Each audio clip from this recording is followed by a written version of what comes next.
A maldição do mar. Shea Ershall. O mar. Em 1822, as três irmãs chegaram a Sparrow, no Oregon, a bordo de um navio de comércio de peles chamado Lady Astor. Naquele mesmo ano, o navio naufragou na baía além do Cabo.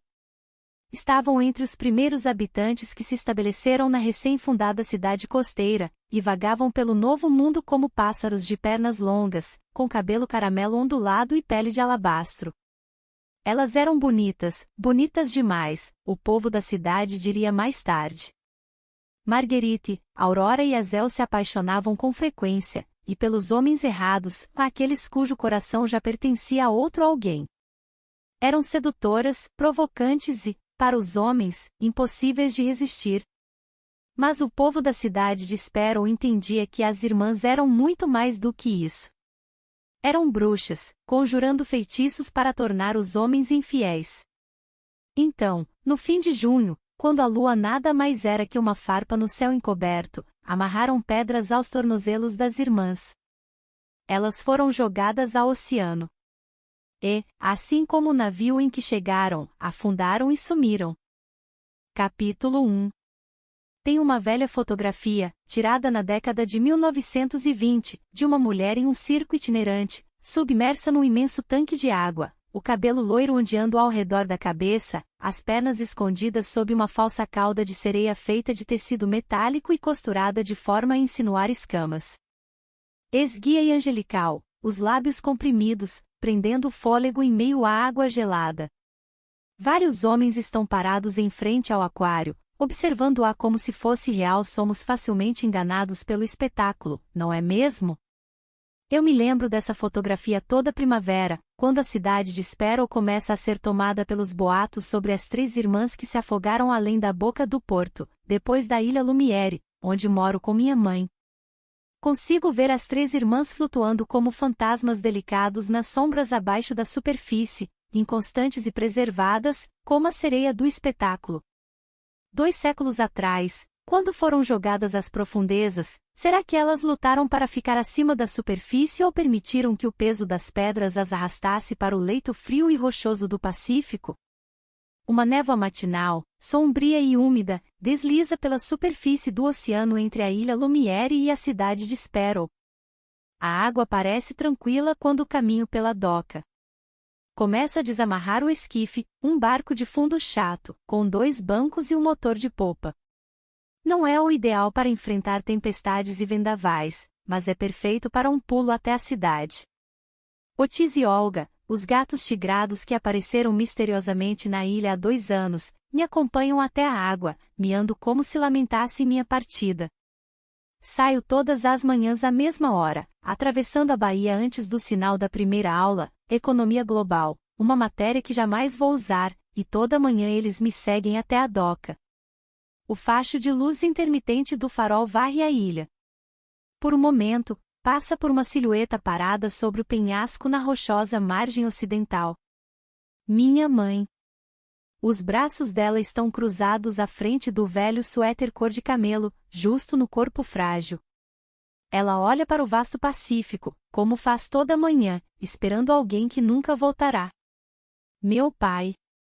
Olga se esfrega em meu jeans, arqueando o lombo ossudo, erguendo a cauda e pedindo colo, mas não tenho tempo. Levanto o capuz de minha capa de chuva azul marinho, cobrindo a cabeça, embarco e puxo a corda do motor até que volte à vida. Em seguida, manobro o esquife para o nevoeiro. Não consigo ver a costa ou a cidade de Sparrow através da névoa, mas sei que está lá. Mastros altos e pontiagudos como espadas se erguem da água. São armadilhas, naufrágios de tempos passados. Quem não conhece o caminho tem grande chance de acertar o barco em um dos destroços que ainda assombram estas águas.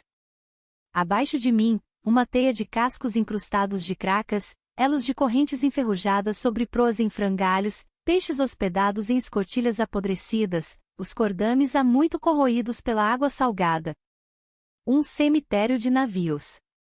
Como os pescadores locais, que singram a névoa sombria até o mar aberto, eu consigo navegar pela baía de olhos fechados. A água é fria e profunda aqui. Enormes navios costumavam trazer suprimentos até o porto, porém não mais. Agora apenas pequenos barcos de pesca e balsas de turistas aparecem. Os marinheiros dizem que estas águas ainda são assombradas, e eles estão certos. O barco bate de encontro à lateral da Doca 11, vaga 4, onde fica atracado enquanto estou na aula.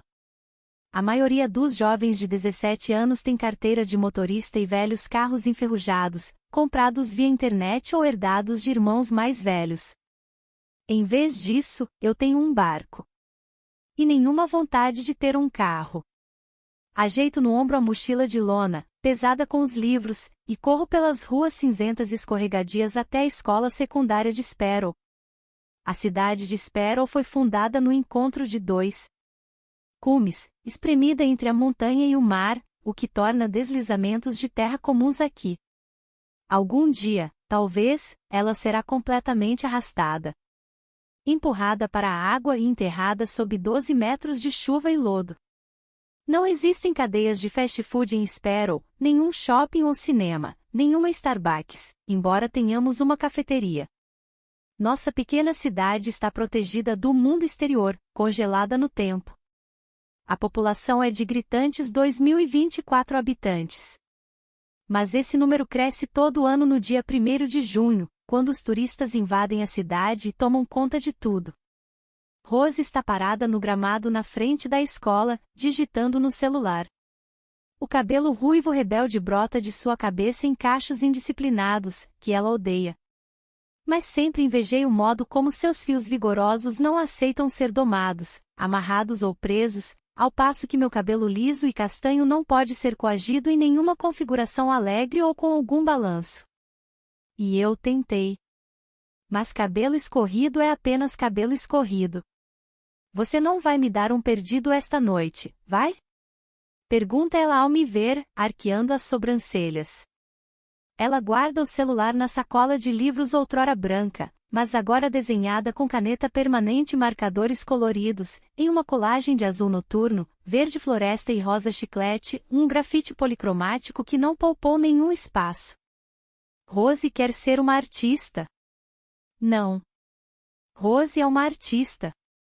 Está determinada a se mudar para Seattle e cursar o Instituto de Arte quando nos formarmos. E quase toda semana ela me lembra de que não quer ir sozinha, então devo acompanhá-la e ser sua colega de quarto. Compromisso que evitei assumir desde o 9º ano. Não é que eu não queira fugir desta cidade chuvosa e horrível. Eu quero. Mas me sinto presa. O peso da responsabilidade cai sobre mim como um manto. Não posso deixar minha mãe sozinha na ilha. Sou tudo o que lhe resta, a única coisa que ainda aprende a realidade. E talvez seja tolice, ingenuidade até, mas também alimento a esperança de que meu pai volte um dia. Em meus devaneios, ele aparece na doca, como num passe de mágica, e caminha até a casa, como se o tempo não tivesse passado. Eu preciso estar aqui caso ele o faça. No entanto, conforme o 2º ano do ensino médio chega ao fim e o 3º se aproxima, sou forçada a analisar a realidade de que meu futuro pode estar aqui em Sparrow. Talvez eu nunca saia deste lugar. Posso ficar presa aqui. Vou continuar na ilha, lendo a sorte nas folhas de chá servido em xícaras de porcelana branca, como minha mãe costumava fazer antes de meu pai sumir e nunca mais voltar. Os locais conduziam suas embarcações pela enseada, às vezes em segredo, sob uma lua fantasma, às vezes no meio do dia, porque tinham uma pergunta urgente que precisava de resposta. Eles se sentavam em nossa cozinha, tamborilando no tampo da mesa de madeira, esperando que minha mãe lhes revelasse seu destino. Mais tarde, antes de partir, deixavam notas dobradas ou amassadas ou esticadas na mesa. Minha mãe enfiava o dinheiro em uma lata de farinha guardada na prateleira ao lado do fogão. Talvez seja essa vida que me espera, sentada à mesa da cozinha, o doce aroma do chá de camomila ou lavanda e flor de laranjeira preso ao cabelo, correndo os dedos pela borda da caneca e encontrando mensagens no caos das folhas. Vislumbrei meu futuro naquelas folhas muitas vezes, um garoto soprado do mar, naufragado na ilha. Seu coração batendo selvagem no peito, a pele feita de areia e vento. E meu coração incapaz de resistir. É o mesmo futuro que vi em cada xícara de chá desde os 5 anos, quando minha mãe me ensinou a decifrar as folhas. Seu destino descansa no fundo de uma xícara de chá, havia sussurrado ela, com frequência, antes de me mandar para a cama. E a ideia desse futuro se agita dentro de mim sempre que penso em deixar Sparrow, como se a ilha me atraísse de volta, meu destino enraizado aqui. Não vou dar um perdido, considerando que eu nunca disse que iria, respondo a Rose. Não vou deixar que perca outra festa Swan. Ela inclina o quadril para o lado, enganchando o polegar direito na alça da sacola. Ano passado, Hannah Potts colou em mim até o amanhecer. Não quero repetir a dose. Vou pensar no assunto. A festa Swan sempre teve dupla finalidade. Marca o início da temporada Swan e também a festa do fim de ano escolar. Uma celebração regada a álcool, um bizarro misto de excitação pelo fim das aulas e o pavor iminente da temporada Swan. Em geral, as pessoas ficam mega chapadas e ninguém se lembra de nada. Nada de pensar. Apenas vá. Quando você pensa demais nas coisas, acaba desistindo. Ela tem razão. Eu gostaria de querer ir, gostaria de me importar com festas na praia. Mas nunca me senti confortável em situações assim. Sou a garota que mora na Ilha Lumiere, cuja mãe enlouqueceu e o pai sumiu, que nunca sai depois da aula, que prefere passar as tardes lendo tabelas de maré e observando barcos no porto em vez de encher a cara com desconhecidos. Se não quiser, você nem precisa se fantasiar, acrescenta ela. Vestir uma fantasia nunca foi uma opção. Ao contrário da maioria dos cidadãos de Sparrow, que mantém um traje do início dos anos 1800 de prontidão no fundo do armário para a festa Swan, eu não tenho uma fantasia.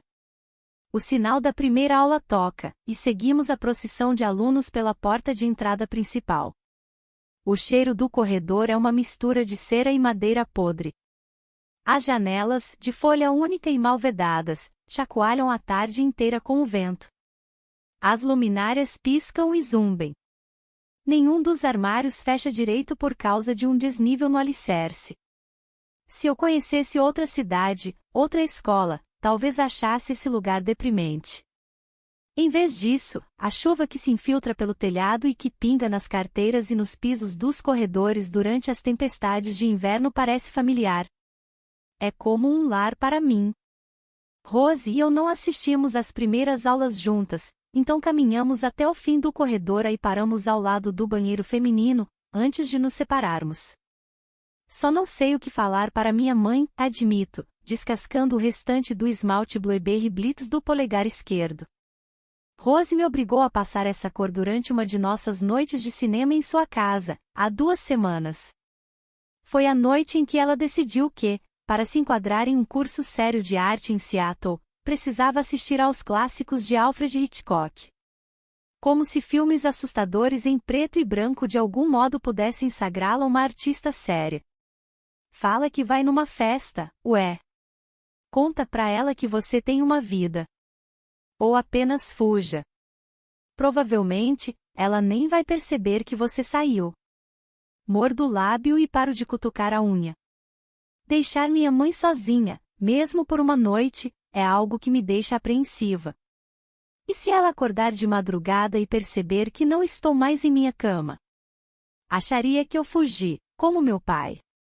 Sairia à minha procura? Faria algo impulsivo e estúpido? Seja como for, ela está presa naquela ilha, completa Rose. Para onde iria? Não é como se ela fosse se jogar no oceano. Ela hesita, e nós nos encaramos. Ela se jogar no oceano é precisamente meu medo. O que estou querendo dizer é que nada vai acontecer se você a deixar por uma noite. E você vai estar de volta logo após o amanhecer. Olho para o outro lado do corredor, para a porta da sala de minha aula do primeiro tempo, Economia Global, onde quase todo mundo já está em seus lugares. O Sr. Gratton, parado ao lado de sua mesa, batuca com a caneta em uma pilha de papéis, esperando o último sinal tocar. por favor, implora Rose. É a noite mais importante do ano, e não quero ser a derrotada que vai sozinha novamente. Um leve sibilar acompanha a palavra sozinha. Quando Rose era mais nova, sofria de sigmatismo. Todos os seus S soavam como X. Na escola primária, as crianças costumavam ridicularizá-la toda vez que um professor pedia que lesse em voz alta na frente da classe. Depois de visitas regulares a um fonoaudiólogo em Newport, 3 vezes por semana durante o primeiro ano do ensino médio, ela saiu do casulo e abriu as asas. Minha melhor amiga, sibilante e desajeitada, tinha renascido, confiante e destemida. Muito embora sua aparência não tenha, de fato, mudado, ela agora brilhava como uma bela espécie exótica que eu não reconhecia, enquanto eu permanecia a mesma. Tenho a impressão de que, algum dia, não vamos saber dizer por que somos amigas. Ela vai voar para longe, como um pássaro de cores vivas que esteve preso na parte errada do mundo, e ficarei para trás, penas cinzentas, pesada e sem asas. Tudo bem, respondo, sabendo que, se eu perder outra festa Svan, ela pode me deserdar como sua única amiga. Rose abre um enorme sorriso. Graças a Deus. Pensei que teria que sequestrá-la e arrastá-la até aqui. Ela ajeita a alça da sacola no ombro. Vejo você depois da aula, diz, e dispara pelo corredor assim que o último sinal toca pelos alto-falantes de metal no teto. Hoje temos apenas meio período, primeiro e segundo tempos, porque é o último dia de aula antes das férias de verão. Amanhã é 1º de junho. Apesar de a maioria das escolas não começar o recesso de verão tão cedo, a cidade de Sparrow iniciou a contagem regressiva há meses. Cartazes anunciando festivais em homenagem às irmãs Van já tinham sido pendurados e espalhados pela praça da cidade e sobre vitrines de lojas. A temporada de turistas começa amanhã. Com ela, uma onda de forasteiros e a abertura da sinistra e mortal tradição que assola Sparrow desde 1823, desde que as 3 irmãs Van se afogaram em nosso porto. A festa de hoje à noite marca o início da temporada que vai trazer muito mais do que apenas o dinheiro dos turistas, vai trazer lendas, especulações e dúvidas quanto à história da cidade. E, como sempre, todo ano e sem falta, também vai trazer morte. Uma canção. Começa com um suave canto murmurado na maré, um som tão tênue que pode ser apenas o vento soprando pelas persianas de madeira, pelas escotilhas dos barcos de pesca ancorados, ao longo das fendas estreitas de portas destrancadas. Mas, depois da primeira noite, a harmonia de vozes se torna inegável. Um hino encantado, singrando pela superfície da água, frio e delicado e sedutor. As irmãs Van despertaram. Capítulo 2. As portas da escola se escancaram logo antes do meio-dia, e um desfile ruidoso de estudantes é liberado na atmosfera pegajosa do início da tarde. Gritos e urros empolgados ecoam pelo pátio da escola, espantando as gaivotas pousadas no muro de pedra que delimita o gramado da frente. Apenas metade da turma de formandos se deu o trabalho de aparecer para o último dia de aula.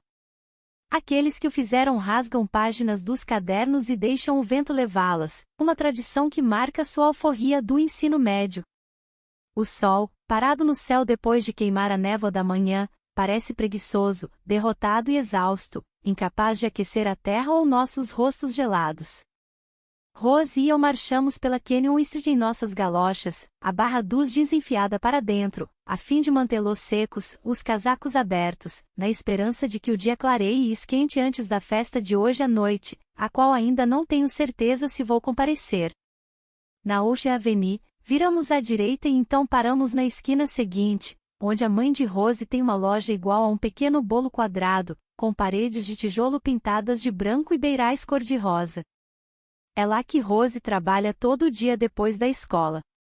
O letreiro acima da porta de vidro diz: bolos desmemoriados da Alba, em letras imitando o glacê cor-de-rosa sobre um fundo cor de creme. No entanto, a placa de madeira começou a azinhavrar, ganhando um tom esverdeado que terá que ser lavado. Uma luta constante contra a maresia.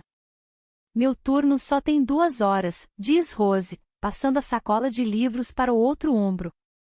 Me encontra às 9 nas docas. Claro.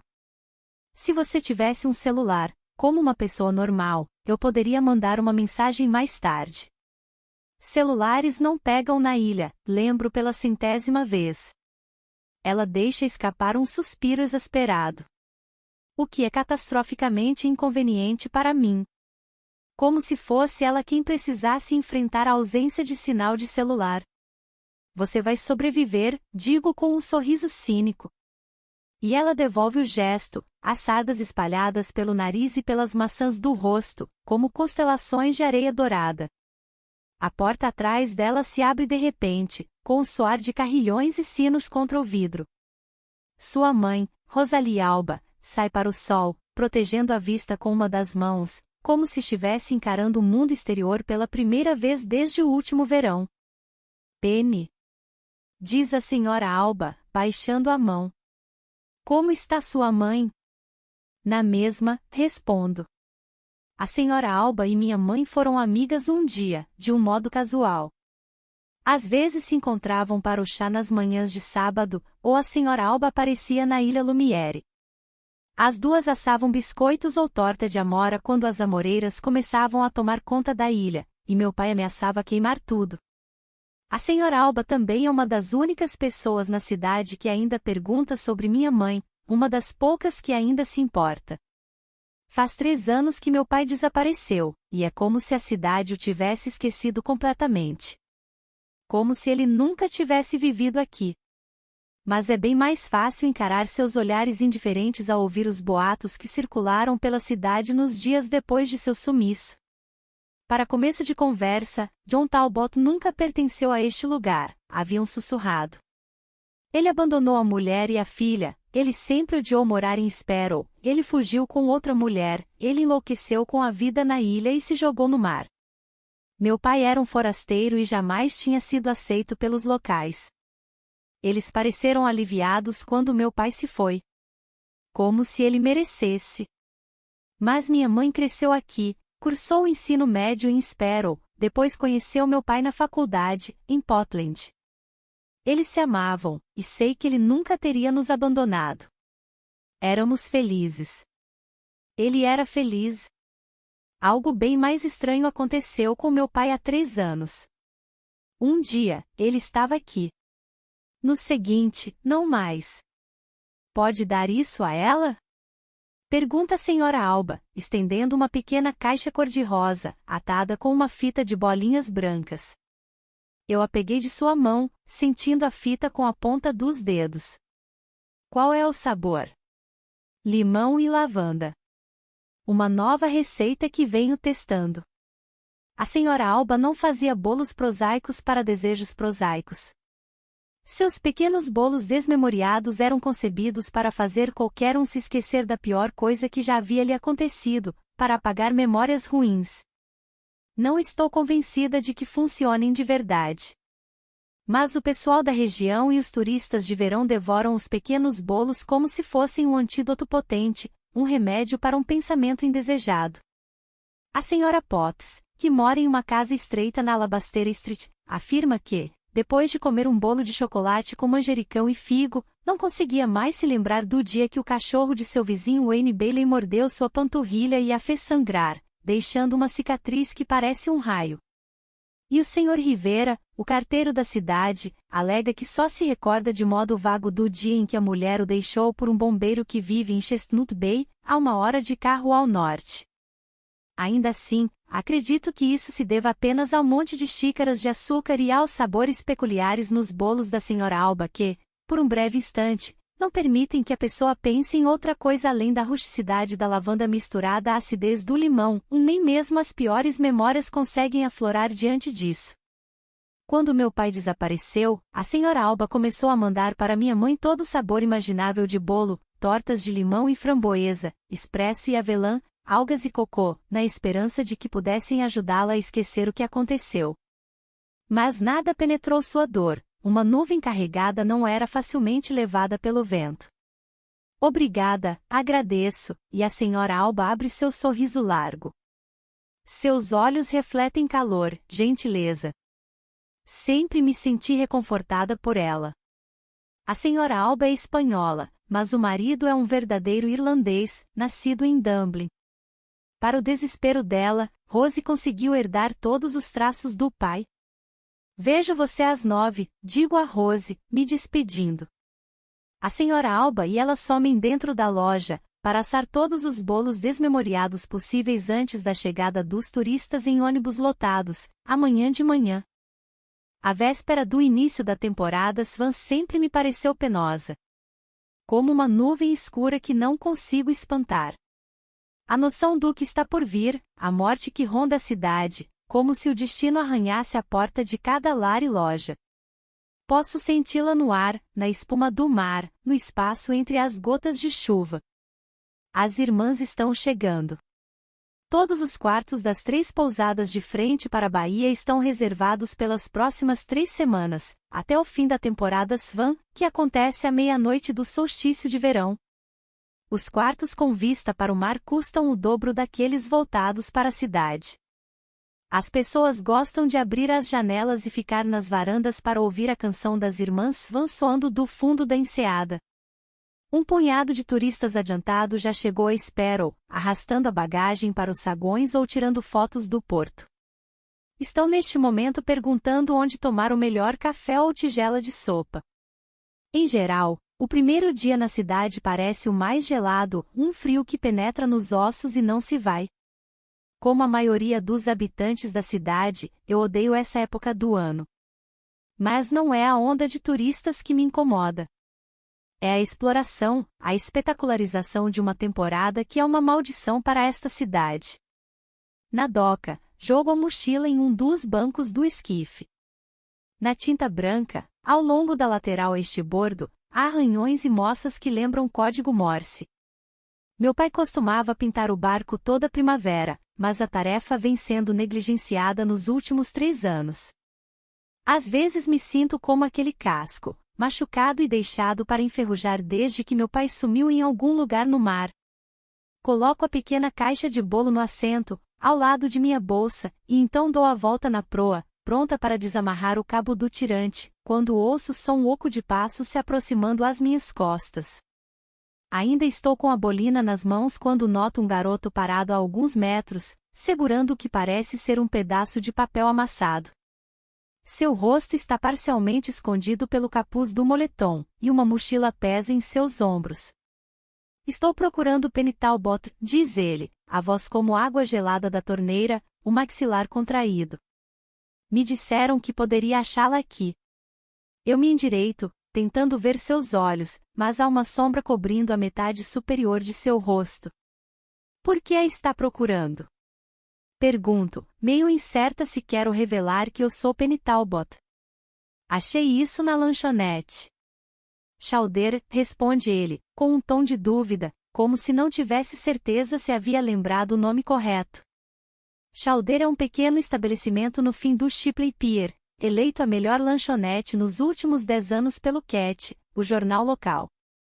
O Cat é um pequeno periódico impresso, que emprega o total de 2 pessoas, uma das quais Thor Grantson, filho do dono. Thor está na mesma turma que eu. Durante o ano letivo, as crianças da cidade lotam o Chalder, mas, no verão, temos que dividir as banquetas gastas do bar e as mesas da varanda com a horda de turistas. Estou procurando trabalho, acrescenta, erguendo o pedaço de papel detonado para que eu veja, e então me dou conta do que é. Coloquei um bilhete no quadro de avisos de cortiça do Chalder cerca de 1 ano antes, procurando ajuda para o farol da Ilha Lumiere, já que minha mãe se tornara quase incapaz de executar qualquer tarefa e eu não conseguia fazer tudo sozinha. Tinha me esquecido disso. Como ninguém apareceu atrás do emprego, e depois que o bilhete escrito à mão foi eventualmente soterrado por outros cartões de visita e filipetas, eu me virei sozinha.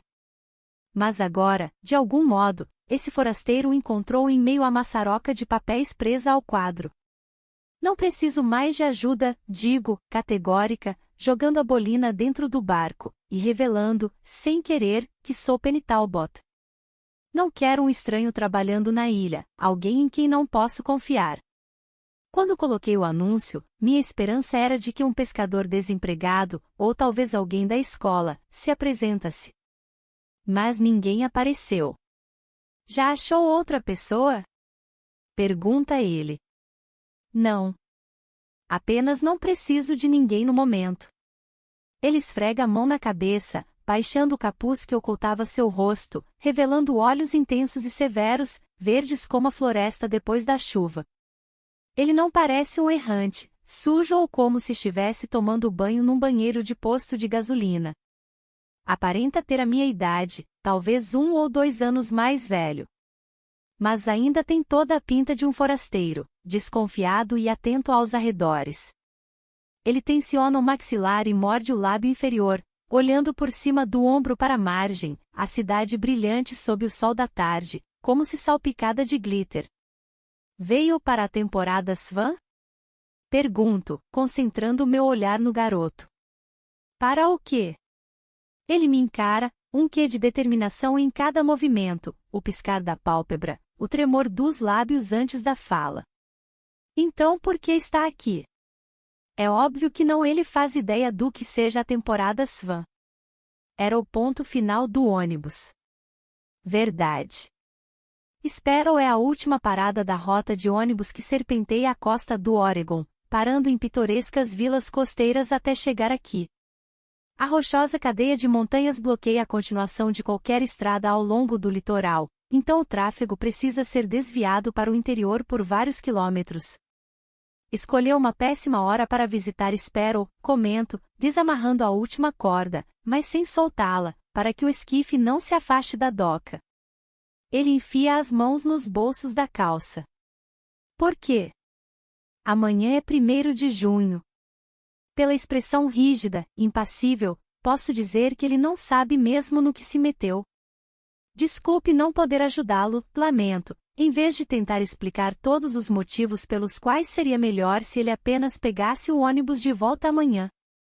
Pode procurar trabalho na fábrica de conservas ou em um dos barcos de pesca, mas geralmente não contratam gente de fora. Ele assente, mordendo o lábio de novo e olhando para além de mim, para o oceano, para a ilha à distância. E quanto a um lugar para ficar? Pode tentar uma das pousadas, mas normalmente estão lotadas nesta época do ano. A temporada de turistas começa amanhã. 1º de junho? Repete ele, como se elucidando essa data misteriosa que, obviamente, significa algo para mim, mas não para ele. Sim. Eu embarco e puxo a corda do motor. Boa sorte. E o deixo parado na doca enquanto atravesso a baía em direção à ilha. Olho para trás várias vezes e ele ainda está lá, observando a água como se não soubesse o que fazer a seguir. Por fim, olho para trás e ele se foi. Capítulo 3. A fogueira solta faíscas no prateado céu noturno. Rose e eu descemos a trilha irregular até Coppers Beach, o único trecho de costa em Sparrow que não é cercado por rochas e penhascos íngremes. É uma extensão estreita de areia preta e branca, que acaba em uma caverna subaquática, cujo interior apenas alguns dos mais corajosos e estúpidos garotos já tentaram alcançar a nado. Você deu a ela o bolo desmemoriado? Pergunta Rose, como um médico que receitou um remédio e quer saber se houve algum efeito colateral ou melhora. Depois que voltei à Ilha Lumiere, depois de uma chuveirada no velho banheiro em frente a meu quarto e de examinar meu pequeno closet retangular, tentando decidir o que vestir no evento de hoje à noite, enfim decidindo por jeans branco e um grosso suéter preto para espantar o frio da noite, fui até a cozinha e presenteei minha mãe com o bolo desmemoriado da Sra. Alba. Ela estava sentada à mesa, observando uma xícara de chá. Outro? Perguntou com tristeza, quando deslizei o bolo para ela. Em Sparrow, a superstição tem tanto peso quanto a lei da gravidade ou a previsibilidade das tabelas de maré. Para a maioria dos habitantes de Sparrow, os bolos da Sra. Alba têm a mesma probabilidade de ajudar minha mãe que um vidro de comprimidos prescrito pelo médico. Assim, ela obedientemente deu pequenas dentadas no petit four de limão e lavanda, com cuidado para não deixar cair nenhuma migalha no suéter bege grande demais, as mangas enroladas até o meio dos braços pálidos e ossudos. Não acho que tenha se dado conta de que hoje é o último dia de aula, que acabo de terminar meu segundo ano do ensino médio e que amanhã é 1º de junho. Não é como se tivesse perdido todo o senso de realidade, mas os limites de seu mundo se tornaram indistintos. Como quando se aperta a tecla mudo no controle remoto. Ainda é possível ver a imagem na TV, as cores estão todas lá, mas não há som. Pensei tê-lo visto hoje, murmurou ela.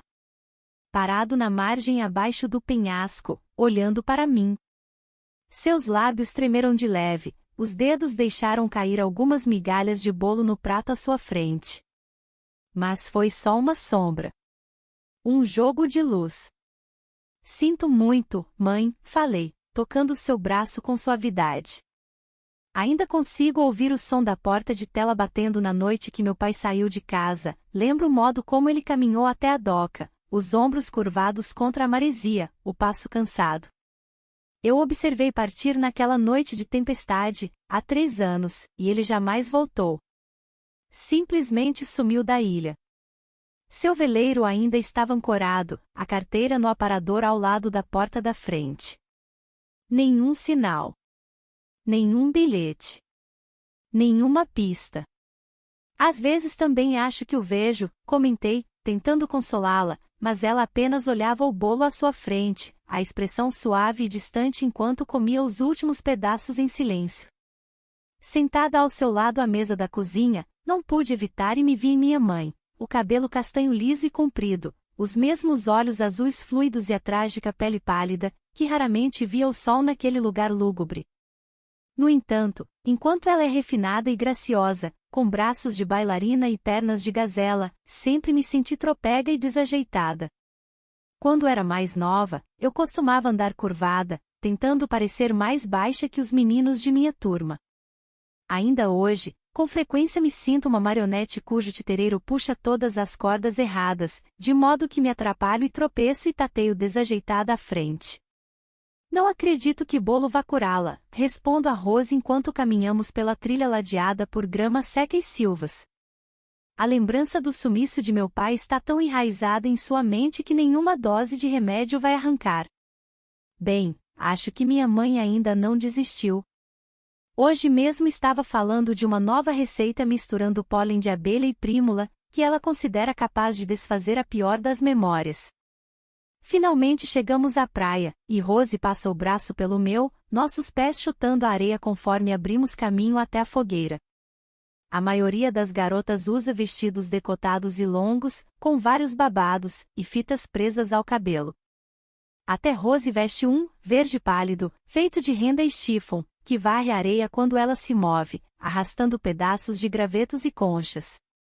Olivia Green e Lola Arturs, melhores amigas e rainhas da elite de Sparrow, estão dançando do outro lado da fogueira quando chegamos. As duas estão nitidamente chapadas, o que não é surpresa para ninguém. O cabelo de ambas tem o mesmo tom preto gótico, a franja curta e dramática, pintado e cortado há apenas 2 semanas para a temporada Swan. Em geral, suas madeixas são longas, onduladas e loiríssimas. Com certeza voltarão a ser assim quando a temporada Swan chegar ao fim e elas não sentirem mais necessidade de se vestir como a morte.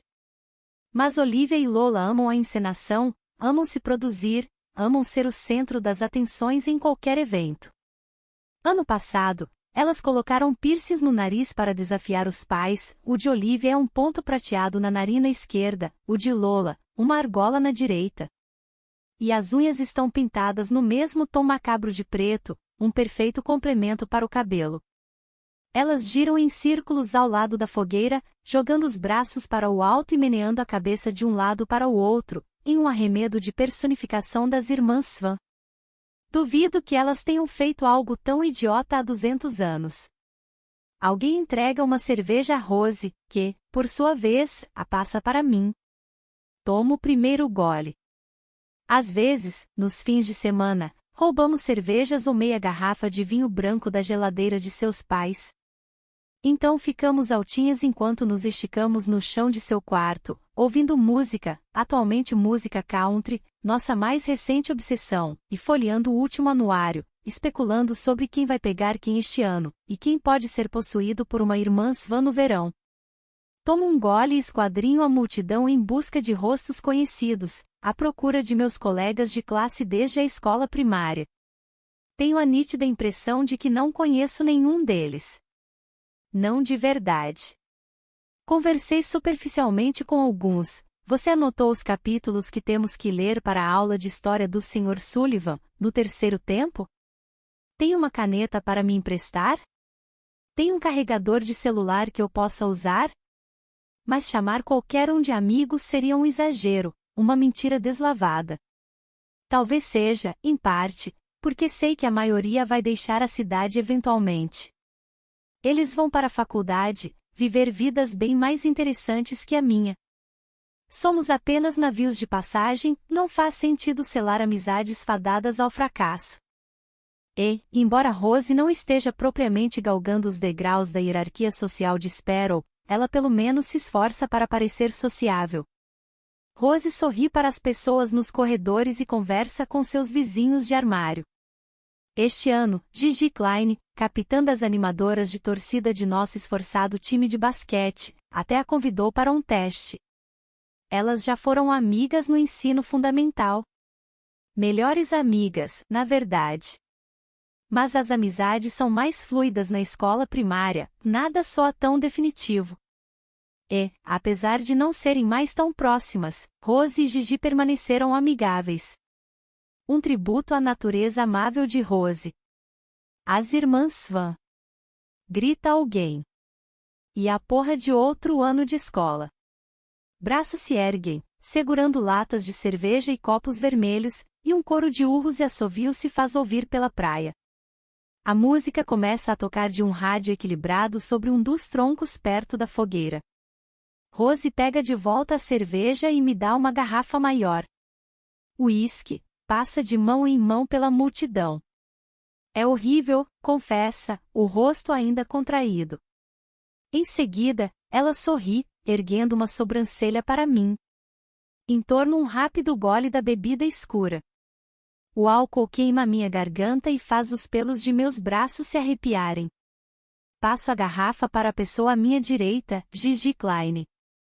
Ela sorri, não para mim, mas para a garrafa quando a pega de minha mão. Então a leva à boca, tomando um gole bem maior do que eu jamais conseguiria, depois enxuga os perfeitos lábios cor de coral antes de passar a garrafa para a garota à sua direita. Faltam 2 horas para meia-noite, anuncia um garoto do outro lado da fogueira, e uma nova onda de urros e gritos ecoa pelo grupo. E aquelas 2 horas passam em uma névoa de fumaça da fogueira e mais cervejas e provas de uísque, que queimam menos e menos a cada gole. Não tinha planejado beber ou ficar bêbada. Mas o calor se espalha por todo o meu corpo, me deixando descontraída e leve. Quando nos damos conta, Rose e eu estamos dançando alegremente na companhia de pessoas com quem nunca falamos. Que, em geral, nunca falam conosco. Quando falta menos de 30 minutos para meia-noite, o grupo começa a cambalear pela praia até a beira d'água. Algumas poucas pessoas, muito bêbadas ou muito entretidas na conversa para deixar a fogueira, ficam para trás, mas o restante de nós se reúne em uma espécie de procissão. Quem é corajosa o bastante para ser a primeira? Desafia Davis MC Arthurs, bem alto para todo mundo ouvir, o cabelo loiro e arrepiado afastado da testa, as pálpebras pesadas, como se estivesse prestes a tirar uma soneca. Um burburinho de vozes furtivas corre a multidão, e algumas poucas garotas são empurradas de brincadeira, os pés mergulhando até o tornozelo no oceano, antes de fugirem de volta. Como se alguns centímetros de água fossem suficientes para que as irmãs Van roubassem seus corpos humanos. Eu vou, responde uma voz musical. Todo mundo vira o pescoço para ver de quem se trata. Olivia Green dá um passo adiante, rodopiando, de modo que o vestido amarelo gira ao seu redor como uma sombrinha. Está nitidamente bêbada, mas o grupo a encoraja. Ela faz uma reverência, como se cumprimentasse seus fãs ardorosos, antes de virar o rosto para a enseada negra e plácida. Sem precisar ser pressionada, ela se enfia no mar salgado com os braços estendidos. Quando a água chega à sua cintura, Olivia dá um mergulho pouco gracioso, que parece mais uma barrigada. Ela desaparece por meio segundo, depois volta à superfície, rindo loucamente, o trágico cabelo preto colado ao rosto, como algas marinhas. A multidão aplaude. Lola entra na água até os joelhos, chamando Olivia de volta ao raso. De novo, Davis MC Arthurs convoca voluntários.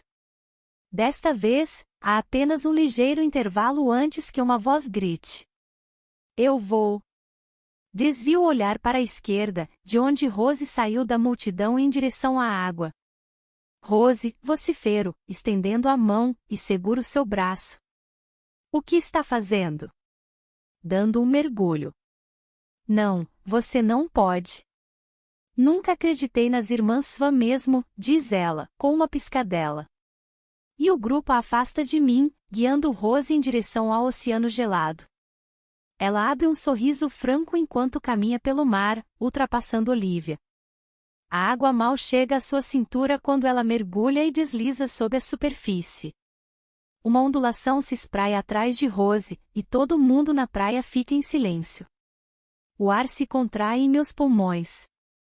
A superfície da água serena, e até Olivia, ainda até a canela na água, se vira para olhar. Mas Rose não reaparece. 15 segundos se passam. 30. Meu coração esmurra o peito em dolorosa certeza de que algo não está certo. Abro caminho pela multidão, subitamente sóbria, esperando o cabelo ruivo de Rose romper a superfície. Mas não se nota nem mesmo uma brisa. Nem mesmo uma tremulação. Dou um único passo na direção da água. Preciso ir atrás dela. Não tenho escolha. De repente, sob a pálida meia-lua, estilhaçando a calma, ela brota da água, emergindo vários metros à frente de onde mergulhou.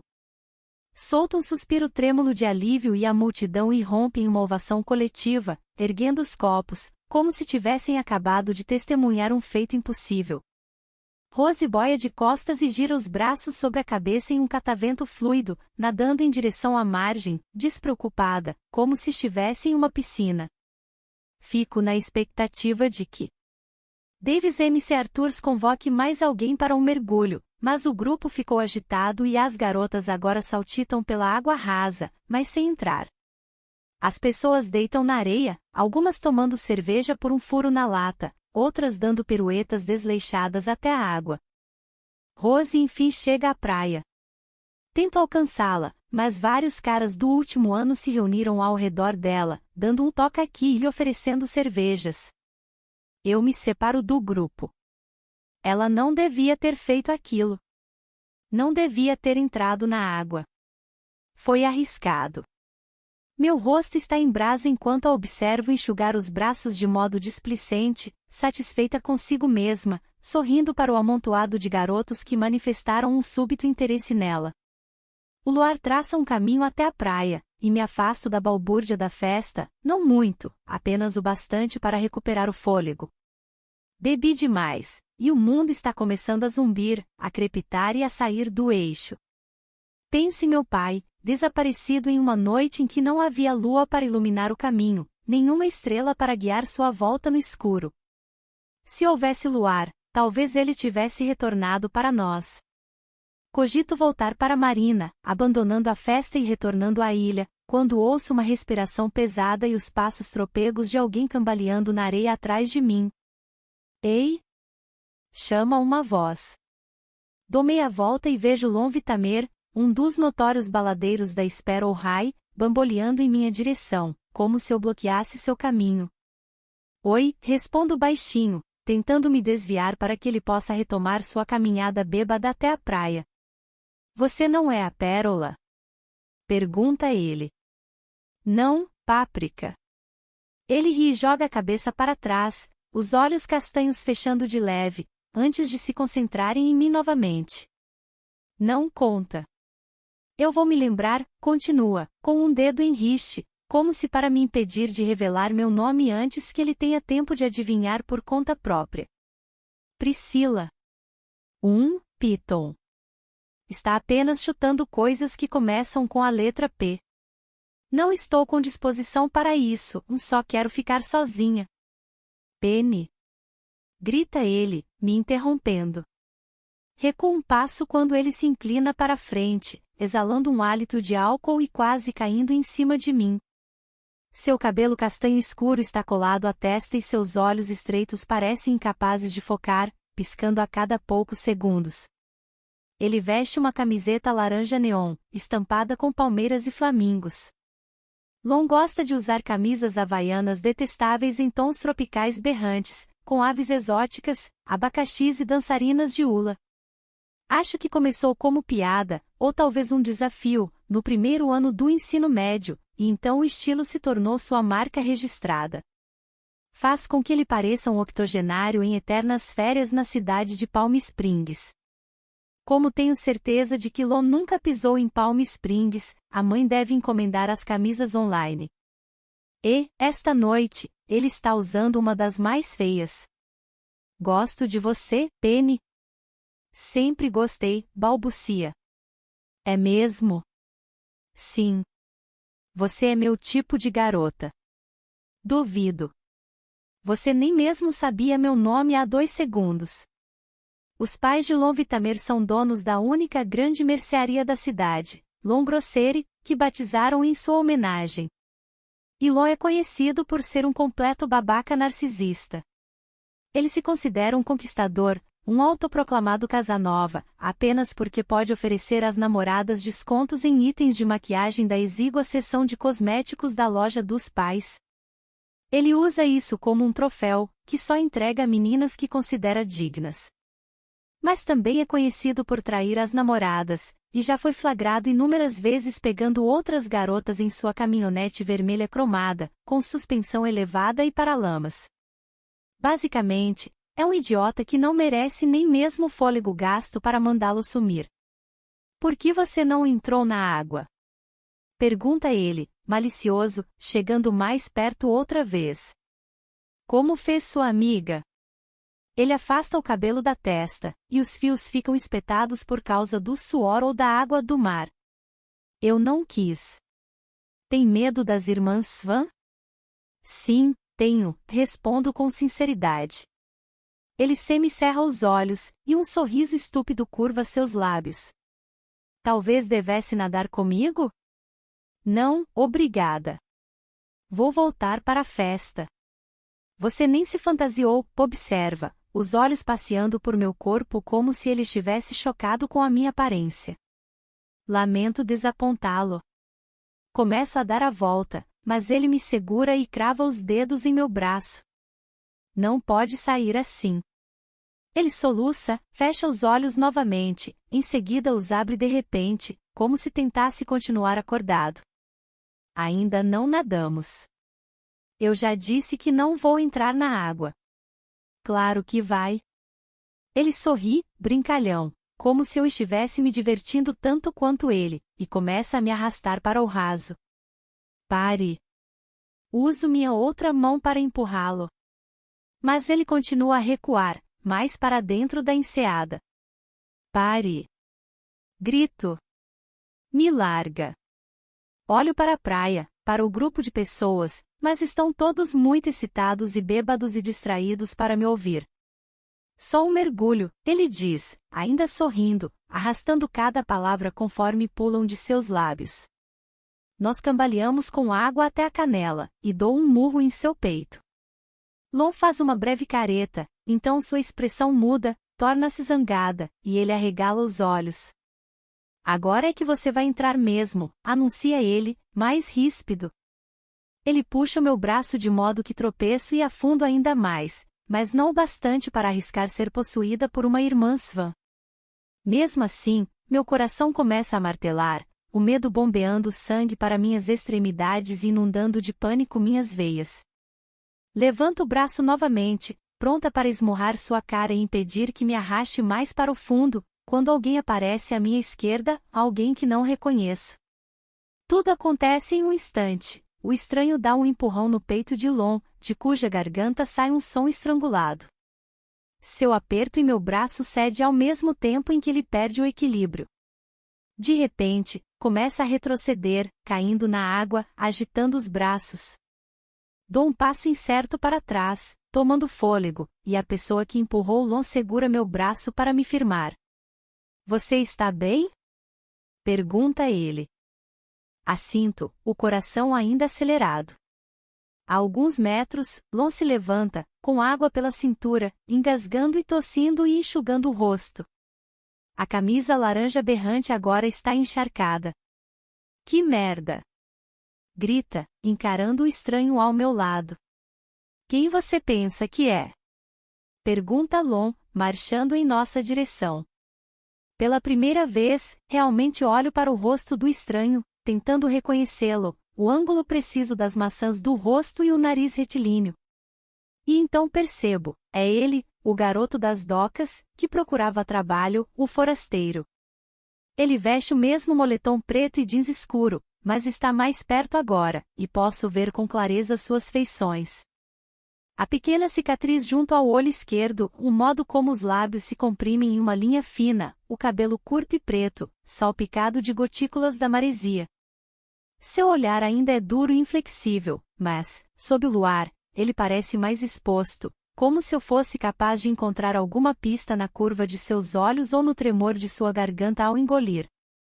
Mas não tenho tempo de perguntar o que está fazendo ali, porque, de repente, Lon o enfrenta, berrando que ele é um babaca e ameaçando acertar sua cara por ter a audácia de jogá-lo na água daquele jeito. O garoto sequer vacila. O olhar desce até Lon, que é uns bons 15 centímetros mais baixo, e, embora os músculos em seu pescoço se contraiam, ele parece alheio à ameaça de surra feita por Lon. Quando Lon enfim toma fôlego, o garoto ergue uma sobrancelha, como se quisesse ter certeza de que o outro havia acabado suas lamúrias antes de responder. Forçar uma garota a fazer qualquer coisa que ela não queira é razão mais que suficiente para quebrar sua cara, começa ele, com a voz firme. Por isso sugiro que peça desculpas e evite uma visita ao pronto-socorro para levar pontos, além de uma dor de cabeça pela manhã. Lon pisca, abre a boca para vomitar alguma réplica que, com certeza, consiste mais de xingamentos que de real substância. Em vez disso, ele pensa melhor e cerra os dentes. Parada ao lado de ambos, me parece óbvio que Lon perde em peso, músculos e experiência. E ele deve achar o mesmo, porque vira o rosto para me encarar e engole o orgulho. Desculpe, resmunga. Posso ver que o magoa dizer aquilo, o rosto contorcido de desgosto, as palavras afiadas e estranhas em sua boca. Com certeza ele nunca pediu desculpas a uma garota na vida, talvez jamais tenha se desculpado com ninguém. Em seguida, ele se vira e se arrasta pela praia de volta ao grupo, as roupas encharcadas de água do mar deixando um rastro atrás de si. Obrigada, agradeço, saindo da água. Meus sapatos e a parte de baixo do meu jeans branco estão ensopados. Os ombros do garoto relaxam pela primeira vez. Aquele cara não era seu namorado, era? Não. Exclamo, balançando a cabeça. Só um babaca elitista da escola. Nunca conversei com ele antes. Ele me dá um meio aceno e olha de mim para a festa, agora a todo vapor. A música ecoa, garotas guincham e pulam ao largo da água, os garotos brigam e amassam latas de cerveja entre as palmas das mãos. O que você está fazendo aqui? Pergunto, semi-cerrando os olhos para ele, acompanhando o arco de suas sobrancelhas no ponto em que se juntam. Vim dormir na praia. Não me dei conta de que havia uma festa. Planeja dormir aqui? Era a ideia, ao lado das rochas. Seus olhos fitam a margem, onde o penhasco se ergue, íngreme e acidentado, o final abrupto da praia. Suponho que ele tenha verificado as pousadas da cidade, mas não houvesse vagas, ou talvez ele não possa arcar com a diária de um quarto. Não pode dormir aqui, aviso a ele. Por que não? Às 2 da manhã, a maré vai inundar todo aquele trecho de praia perto do penhasco. Seus olhos verde escuros se estreitam. Em vez de questionar para onde devia mudar seu acampamento, ele pergunta: Qual é a dessa festa? Tem algo a ver com o 1º de junho? É a festa Svan, para as irmãs Svan. Quem são elas? Nunca ouviu falar delas. Pergunto. Sinceramente, acho que é a primeira vez que encontro um forasteiro que chega a Sparrow sem a menor ideia do que se passa aqui. Ele balança a cabeça, depois baixa o olhar para meu sapato ensopado, meus dedos nadando em água do mar. Você devia se secar na fogueira, aconselha ele. Você também está molhado, argumento. Ele entrou na água tanto quanto eu. Estou bem. Se vai dormir ao ar livre hoje à noite, provavelmente deveria se secar para não morrer congelado. Ele olha para a praia, para a face escura do penhasco, onde tinha planejado dormir, então assente. Juntos, seguimos para a fogueira. É tarde. Todos estão bêbados. As estrelas dançam e saem de alinhamento acima, se reconfigurando. Minha cabeça lateja, a pele coça com o sal. Nós nos sentamos em um tronco vago. Eu desamarro os sapatos, apoiando o par no anel de pedras que circunda a fogueira. Meu rosto recebe o bem-vindo calor do fogo, e meus dedos formigam quando o sangue volta a circular por meus pés. As labaredas lambem o céu, lambem minhas palmas. Obrigada de novo, agradeço, olhando para ele de esguelha. Por me salvar.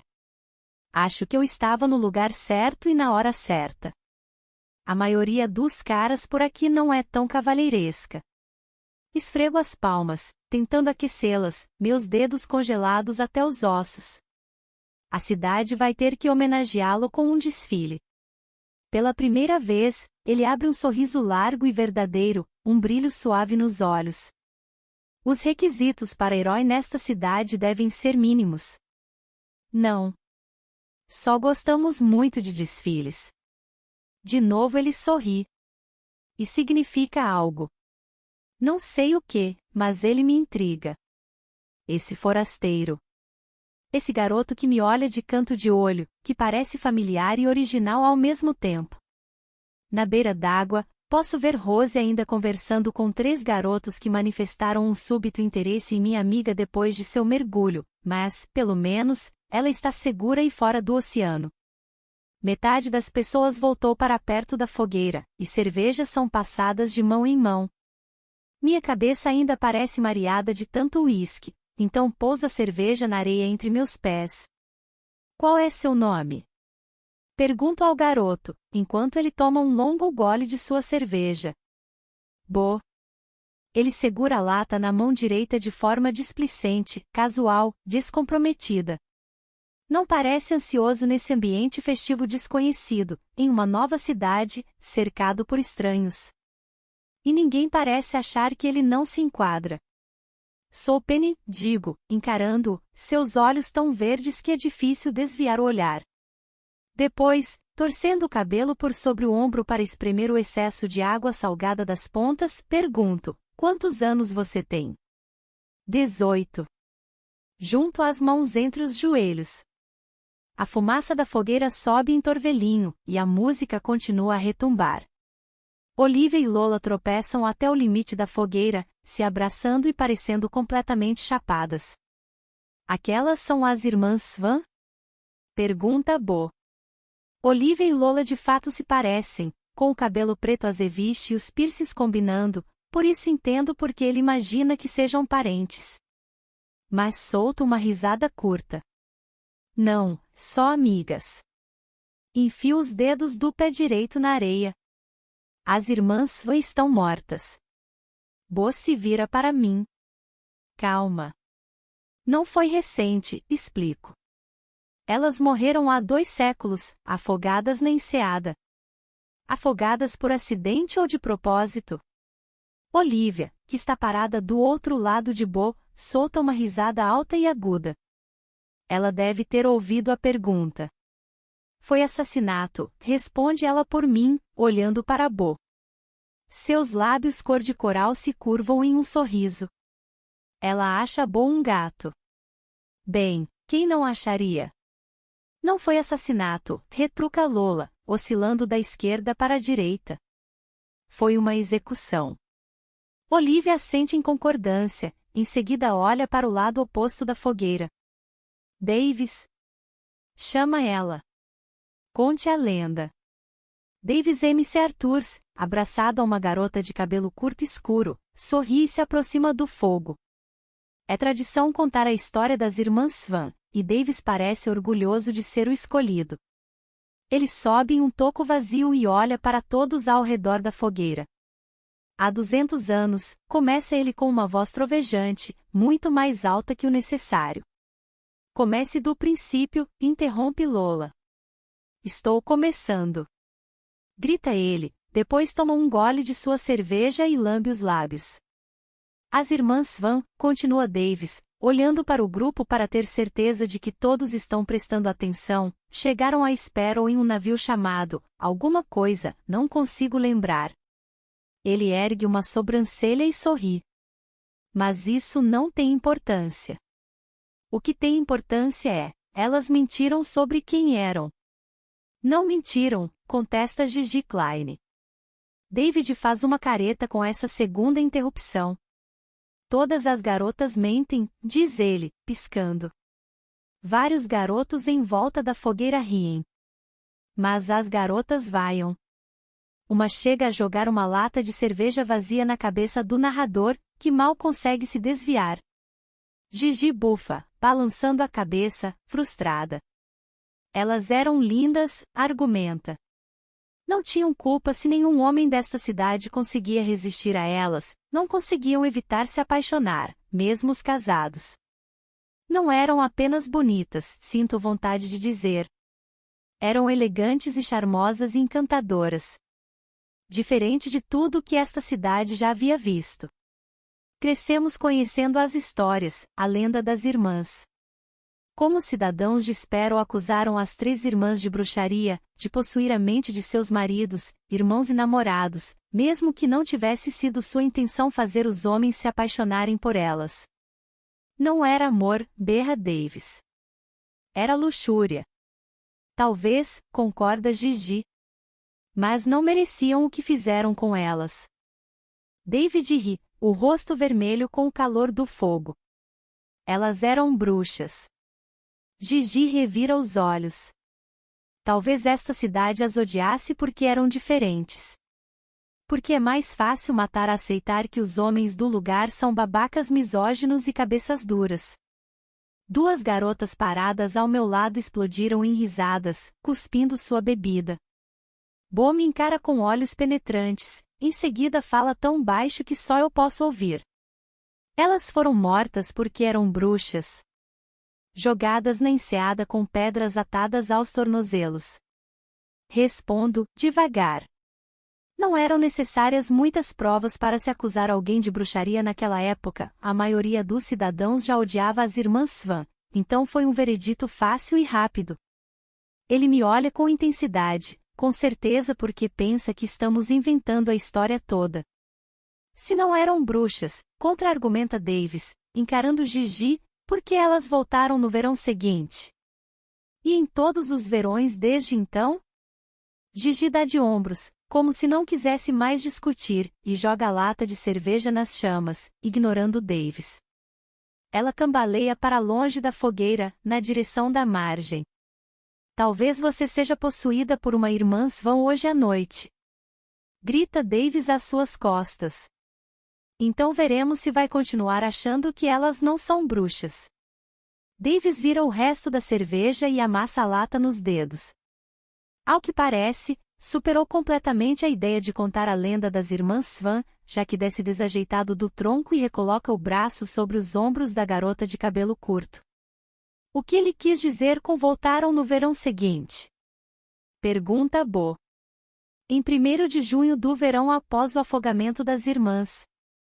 Começo, observando as chamas consumindo a madeira seca da praia, os moradores de Sparrow ouviram um canto na enseada. As pessoas acharam que era fruto da imaginação, que eram as buzinas dos navios ecoando na superfície do oceano, ou as gaivotas gritando, ou um truque do vento. Mas, nos dias seguintes, 3 garotas foram atraídas para a água, caminhando mar adentro até submergirem por completo. As irmãs Swan precisavam de corpos para habitar. E, uma a uma, Marguerite, Aurora e Azel Swan se esgueiraram de volta à forma humana, disfarçadas como garotas locais, que emergiram da enseada. Abigail Cairns cambaleia até a fogueira, totalmente ensopada, o cabelo escuro, em geral cheio de frizz, alisado para trás pela água do mar. Ela se agacha tão perto do fogo quanto possível sem cair nas chamas. Isso explica as garotas encharcadas, argumenta Bo, olhando de Abigail para mim. Se tornou uma tradição anual, ver quem é corajosa o bastante para entrar no mar e correr o risco de ser possuída por uma das irmãs Swan. Já fez isso alguma vez, mergulhar na água? Balanço a cabeça. Não.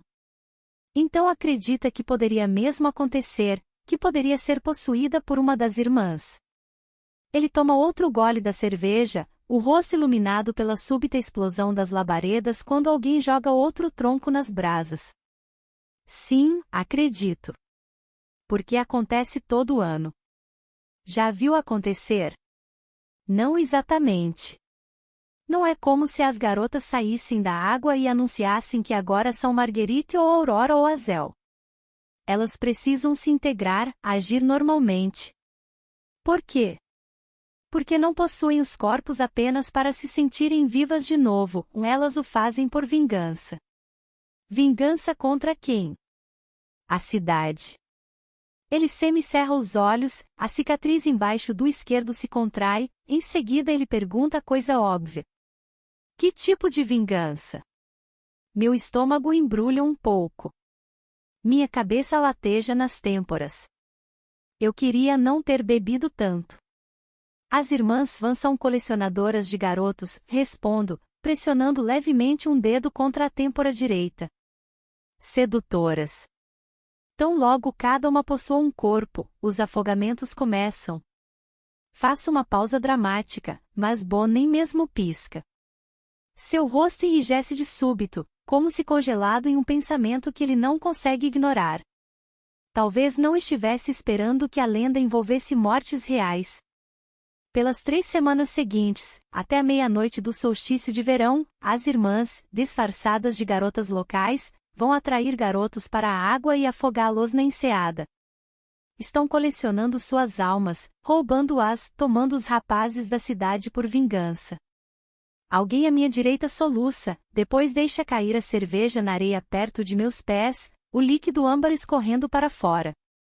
Todo ano, garotos se afogam no porto, acrescento, olhando para as chamas à frente. Mesmo que não acredite na lenda das irmãs Swan, você não pode ignorar a morte que ronda Sparrow por quase um mês a cada verão. Vi corpos de garotos sendo içados do mar. Assisti a minha mãe consolar mulheres de luto que a procuravam para ter sua sorte lida, implorando por um modo de trazer os filhos de volta. Minha mãe dando tapinhas em suas mãos e oferecendo pouco mais que a promessa de que a dor eventualmente amainaria. Não há como trazer de volta os meninos que foram levados pelas irmãs. Há apenas aceitação. E não são apenas garotos locais, turistas também são persuadidos a entrar na água. Alguns dos garotos ao redor da fogueira, cujos rostos estão corados por causa do calor e do álcool em sua corrente sanguínea, serão descobertos boiando de bruços, tendo bebido muito do mar. Mas, no momento, nem pensam naquilo. Todos se acreditam imunes. Até não o serem. Eu me sinto nauseada ao pensar que alguns desses garotos, que conheço desde sempre, não vão sobreviver ao verão. Alguém deve ver quem os afoga, diz Bo, a curiosidade agora evidente. É difícil não se sentir atraído pela lenda que se repete, sem falta, toda temporada. Ninguém jamais testemunhou o momento em que são atraídos para o mar. Os corpos sempre são descobertos quando já é tarde demais. Talvez eles mesmos se afoguem? É a teoria da polícia. Que tudo não passa de algum pacto de suicídio idealizado por estudantes do ensino médio. Que os garotos se sacrificam pelo bem da lenda, para mantê-la viva. Mas você não acredita nisso? É bem forte, não acha? Suicidar-se em benefício de um mito? Sinto o coração acelerar ao me lembrar de verões passados, corpos inchados com água do mar, olhos e bocas escancarados como peixes eviscerados conforme eram puxados para as docas na marina. Um arrepio percorre minhas veias. Assim que uma irmã Svan sussurra em seu ouvido, prometendo o toque de sua pele, você não consegue resistir. Ela vai atraí-lo para a água, então mantê-lo no fundo até que a vida se esvaia de você. Bo balança a cabeça, depois termina sua bebida em um só gole. E as pessoas vêm mesmo prestigiar esses acontecimentos? Turismo mórbido, é como chamamos. E geralmente acaba em uma caça às bruxas, com o povo de Sparrow e os turistas tentando descobrir quais garotas locais foram possuídas por uma irmã Svan, tentando determinar quem é responsável pela matança. Não é perigoso especular sobre algo que não se pode provar? Exatamente, concordo. Nos primeiros anos após o afogamento da Svan, muitas garotas locais foram enforcadas sob a acusação de terem sido possuídas por uma das irmãs. Mas obviamente não enforcaram as garotas certas, já que, anos após ano, as irmãs ressurgiam. Mas, se foi possuída por uma dessas irmãs, você não saberia, não se lembraria? Quando tudo acabasse. Ele esfrega as mãos e as vira para a fogueira, mãos calejadas, ásperas. Pisco e desvio o olhar. Algumas garotas alegam ter uma recordação nebulosa do verão, de beijar muitos garotos e de nadar na enseada, ficar na rua até mais tarde. Mas podia ser apenas muito álcool no organismo, e não uma irmã Svan.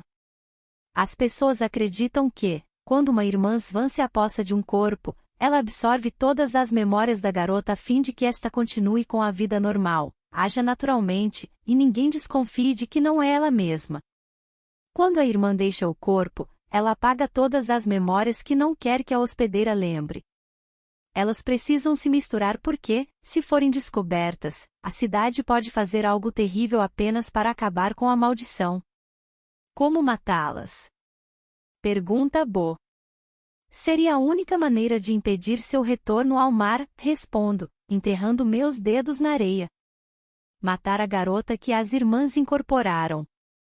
Bo se inclina, encarando as chamas como se estivesse revisitando uma memória ou um lugar que não posso ver. E, ainda assim, vocês celebram isso todo ano, diz ele, se endireitando. Vocês se embebedam e nadam na baía, mesmo sabendo o que está por vir? Tendo certeza que pessoas vão morrer?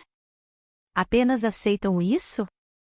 Entendo porque parece estranho para ele, alguém de fora, mas é como sempre tem sido.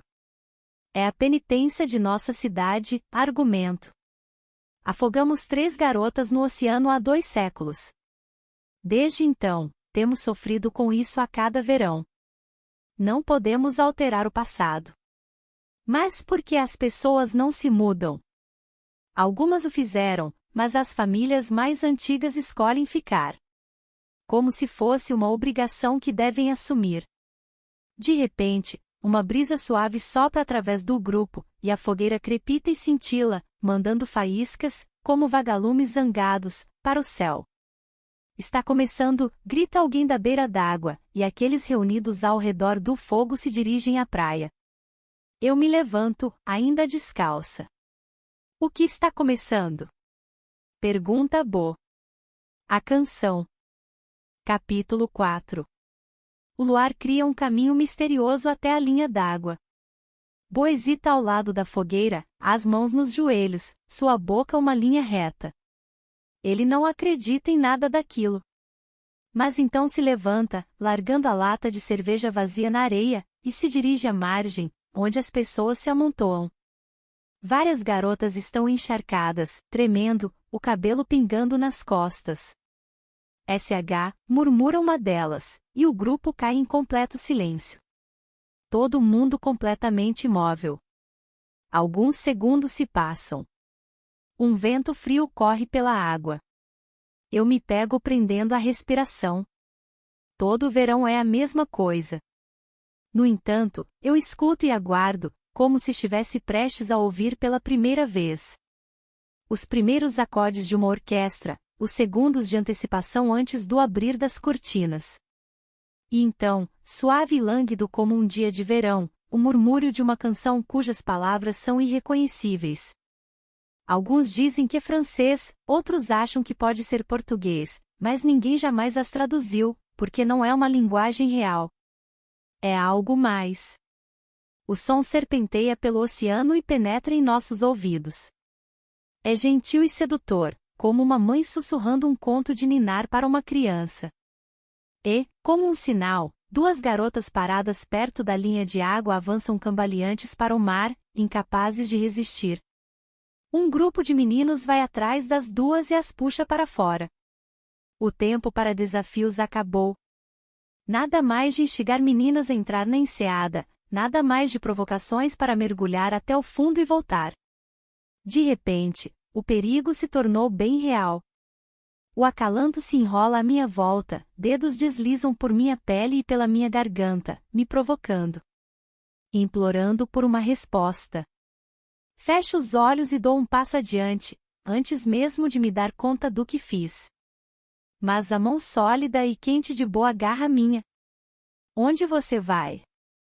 Pergunta Bo em um sussurro, enquanto me puxa para seu lado. Balanço a cabeça. Não sei. Ele não larga minha mão, apertando-a com mais força, como se temesse me soltar.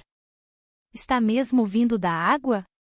Pergunta ele, em voz baixa, ainda encarando o mar escuro e bravio como se não acreditasse nos próprios ouvidos. Eu assinto, subitamente sonolenta. O álcool em meu organismo me deixou mole, mais suscetível ao chamado da canção. Agora você sabe por que os turistas vêm, para ouvir a canção das irmãs, para ver se é real, respondo. O calor de sua palma pulsa contra a minha, e me pego me inclinando em sua direção, em seu ombro firme é a âncora que me impede de desabar. Quanto tempo vai durar?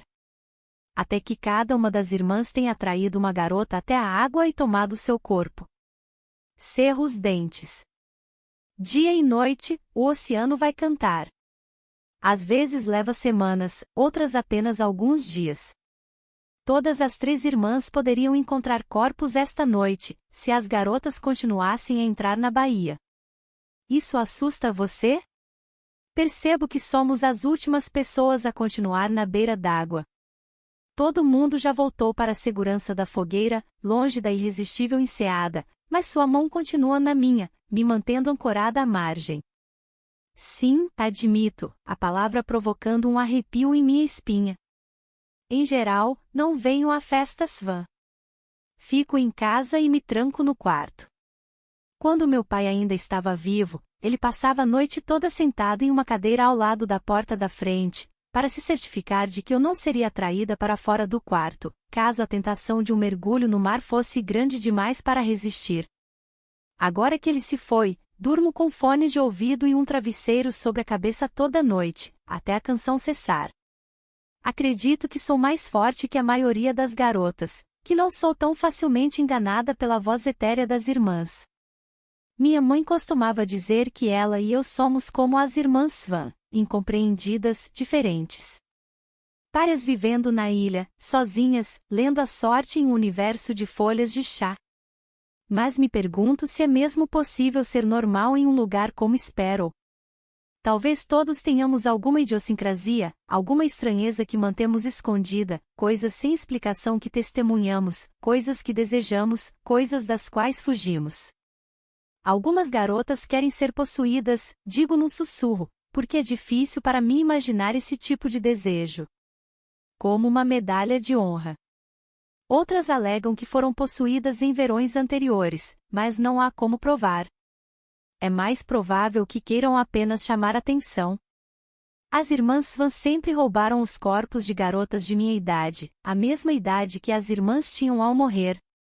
Como se desejassem reviver aquele período de tempo, mesmo que momentaneamente.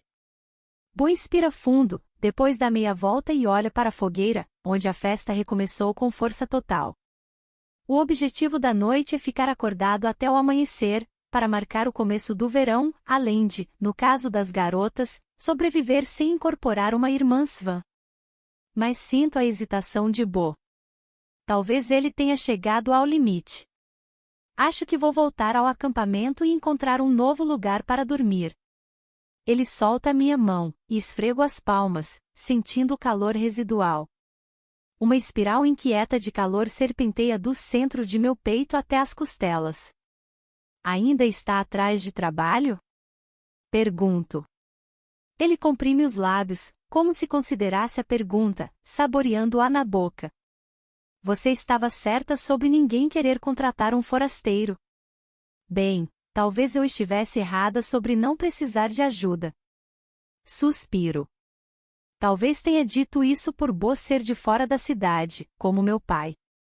Eu sei que essa cidade pode ser cruel e intolerante. Também sei que ele não vai durar muito sem alguém que o mantenha em segurança, afastado do mar, assim que as 3 irmãs encontrarem novos corpos e começarem a vingança contra a cidade. Ou foi apenas porque seria bom ter alguma ajuda com o farol. Não sei quase nada sobre Bo, mas ele parece que pertence ao lugar. E pode ser bacana ter mais alguém na ilha, alguém com quem conversar, alguém que não está lenta e insensivelmente enlouquecendo. Morar com a minha mãe é como morar com uma sombra. Não podemos pagar muito, mas inclui hospedagem e refeições grátis. Meu pai nunca foi declarado oficialmente morto, portanto não houve um cheque do seguro de vida nos esperando na caixa de correio. E, pouco depois de seu sumiço, minha mãe deixou de ler folhas de chá, então o dinheiro parou de entrar. Felizmente, meu pai tinha algumas economias. Bastante para que conseguíssemos sobreviver nos últimos 3 anos, e, provavelmente, para nos manter por outros 2, até que precisemos encontrar uma fonte alternativa de renda. Bo coça a nuca, virando a cabeça um pouco de lado. Sei que ele não tem outras opções.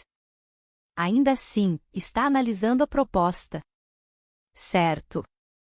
Sem garantias de quanto tempo vou ficar. Fechado. Pego os sapatos perto da fogueira e encontro Rose conversando com Helfibelzer. Vou para casa, aviso, e ela estende a mão para pegar o meu braço. Não, protesta ela, com uma pronúncia arrastada exagerada. Fica mais um pouco. Se quiser vir comigo, acompanho você até sua casa, digo. Ela mora a apenas 4 quarteirões da praia, mas é longe o suficiente para que eu não a queira caminhando sozinha no escuro. Ainda por cima bêbada. Posso levá-la, oferece Helf. Então encaro as feições suaves e agradáveis de seu rosto. Sorriso fácil, olhos escuros, cabelo castanho avermelhado sempre caído na testa, de modo que ele fica constantemente tirando dos olhos. Helfibelzer é fofo e adorável, embora as linhas de seu rosto lhe emprestem um quê meio bobo. Ele é um dos bons. Tem 4 irmãs mais velhas que já se formaram e saíram de Sparrow, mas durante toda a vida foi conhecido como Baby Helf, o moleque que era espancado por garotas durante toda a infância. Uma vez eu o vi salvar um gaio azul que ficou preso no laboratório de ciências da escola. Helf passou todo o horário de almoço tentando capturá-lo, depois finalmente o libertou por uma janela aberta. Não vai se esquecer dela? Pergunto a Helf. Vou me certificar de que ela chegará em casa, responde ele, me olhando direto nos olhos. Eu prometo. Se algo acontecer a ela, aviso. Nada vai acontecer comigo, resmunga Rose, apertando minha mão e me puxando para um abraço. A gente se fala amanhã, sussurra ela em meu ouvido, o hálito impregnado de uísque. Tudo bem. E nada de mergulhos. Nada de mergulhos. Ela repete alto, erguendo a cerveja no ar, e um coro ecoa pelo grupo conforme todo mundo começa a gritar em uníssono. Nada de mergulhos. Nada de mergulhos. Nada de mergulhos. Enquanto Bo e eu caminhamos até a falésia para pegar sua mochila, posso ouvir esse refrão se misturando ao canto de vozes distantes soprado pela maré crescente. Otis e Olga estão esperando na doca quando manobro o esquife devagar ao longo do cais e desligo o motor. Atravessamos a baía no escuro, sem nem mesmo um facho de luz para marcar o caminho através dos naufrágios, o convite murmurado das irmãs vão deslizando languidamente sobre a água, de modo que nos sentimos engolidos pela canção. Amarro as cordas ao poste, depois paro para acariciar as costas esguias de cada gato, ambos um pouco úmidos e provavelmente insatisfeitos com meu retorno tardio. Vocês esperaram a noite toda? Sussurro para os dois. Em seguida, ergo a cabeça para ver Bo saltando para a doca, a mochila em uma das mãos. Ele olha para o alto, estudando o farol. O feixe de luz nos ilumina por um instante, antes de prosseguir sua marcha contínua sobre o Pacífico. No escuro, a ilha Lumiere parece sinistra e macabra. Um lugar de fantasmas e espaços cheios de musgo, onde marujos mortos há muito tempo certamente assombram os juncos e as árvores castigadas pelo vento. Mas não é a ilha que a pessoa deve temer. São as águas que a circundam. Não é tão assustadora a luz do dia, asseguro. Enquanto digo isso, passo pelo velho veleiro de meu pai, o Canção do Vento, oscilando do outro lado da doca de madeira, velas recolhidas, inalterado pelos últimos 3 anos. Meu pai não batizou o barco. Já se chamava assim quando ele o comprou, 10 anos antes, de um homem que o atracava em um pequeno porto ao sul de Sparrow. Mas o nome Canção do Vento sempre parecerá apropriado, considerando as vozes que se erguiam do mar a cada verão. Otis e Olga correm atrás de mim, e Bo os acompanha. A ilha tem o formato de uma meia-lua, com o lado liso voltado para a costa, e o oposto curvado pelas inúmeras ondas que quebram contra suas margens. Minha mãe e eu moramos em um sobrado azul ciano perto do farol, mas há uma série de prédios espalhados pela ilha, construídos e demolidos e alterados ao longo dos anos. Existe um galpão para lenha e outro para as ferramentas. Tem uma estufa muito abandonada e 2 chalés para hóspedes. O chalé do velho pescador e o chalé da âncora. Guio Bo para o mais novo dos dois, um local onde no passado os empregados eram alojados, cozinheiros e a equipe de manutenção, quando tais pessoas eram necessárias para manter o lugar funcionando. Sempre morou na ilha? Pergunta ele da escuridão, enquanto seguimos o sinuoso e mal conservado caminho de madeira pelo interior da ilha, o ar nebuloso e gelado. Eu nasci aqui. Na ilha? Pergunta. Minha mãe teria preferido um parto no hospital de Newport, a 1 hora de distância, ou pelo menos na clínica de Sparrow, mas o destino é determinado pelo mar por aqui. Quando nasci, uma tempestade de inverno atingiu a costa, cobrindo a ilha com 30 centímetros de neve e deixando a baía com um nevoeiro cerrado. Então ela me deu à luz em casa. O redemoinho vertiginoso do álcool ainda pulsa em mim, e minha cabeça parece vazia e dispersa. Meu pai comentava que eu pertenço a este lugar, que a ilha não quer me deixar partir. Meu lugar pode ser aqui na ilha, mas o de meu pai nunca foi. A cidade sempre odiou que uma pessoa de fora da cidade tivesse comprado a ilha e o farol, mesmo minha mãe sendo uma local. Meu pai era um arquiteto freelancer. Projetava casas de veraneio ao longo da costa, e até uma nova biblioteca em Pacific Cove. Antes disso, trabalhou em uma firma de arquitetura em Portland, depois que minha mãe e ele se casaram. Mas minha mãe sempre sentiu saudades de Sparrow, sua cidade natal, e desejava ardentemente voltar. Embora não tivesse família aqui, já que meus avós já haviam morrido e minha mãe era filha única, sempre considerará a cidade seu lar. Então, quando viram o classificado de venda da Ilha Lumiere, incluindo o farol, que ia ser desativado pelo Estado, já que Sparrow não era mais um grande porto, os dois sabiam que era exatamente o que queriam. O farol era uma construção histórica, um dos primeiros prédios da cidade, e os pescadores ainda precisavam de sua luz para navegar pela baía. Era perfeito. Meu pai tinha até planejado reformar a casa de fazenda algum dia, consertá-la quando tivesse tempo, dar nossa cara, mas ele não chegou a ter a chance. Quando ele desapareceu, a polícia veio até a ilha, preencheu um relatório e não fez nada. O povo da cidade não se uniu, não organizou equipes de busca, não embarcou em barcos de pesca para esquadrinhar a enseada. Para eles, meu pai nunca havia pertencido à comunidade. Por isso, uma parte de mim odeia essa cidade, esse lugar e essas pessoas, por serem tão insensíveis. Elas temem qualquer um e qualquer coisa diferente. Assim como temeram as irmãs Van há 2 séculos, e as mataram por serem diferentes. Viramos à direita, nos afastando das luzes brilhantes da casa principal, e nos embrenhamos no interior sem iluminação da ilha, até chegar ao pequeno chalé de pedra. Pregadas à madeira da porta, estão as palavras chalé da âncora feitas de corda de pesca esfarrapada. A porta não está trancada e, felizmente, quando ligo o interruptor, um abajur de pé do outro lado da sala se acende. Otis e Olga saltam sobre meus pés e para dentro do chalé, curiosos sobre o prédio, que raras vezes tiveram a oportunidade de explorar. Está frio e úmido, e o cômodo cheira a mofo. Na cozinha, ligo o interruptor e uma luz tremula no teto. Eu me ajoelho, pego o fio da geladeira e ligo na tomada da parede.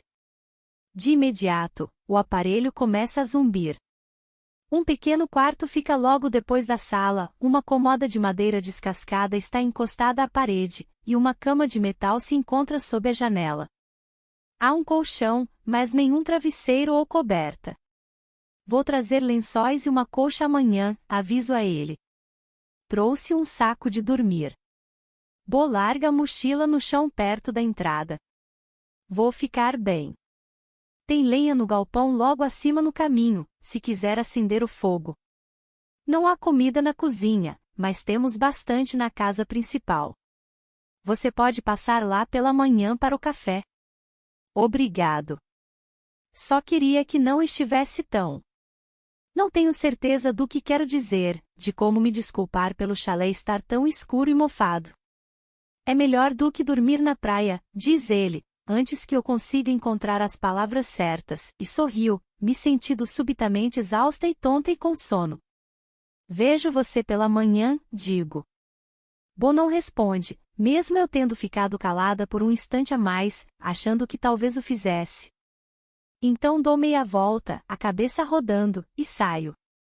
Otis e Olga me seguem, e nos arrastamos pela encosta até a casa principal, onde deixei a luz da varanda dos fundos acesa. A ilha. O vento é constante.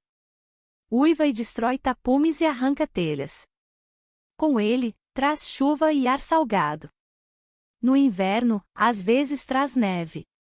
Mas por um tempo, durante a primavera, carrega a lúgubre e sedutora voz de 3 irmãs cativas no mar, ávidas por atrair as garotas de Sparrow.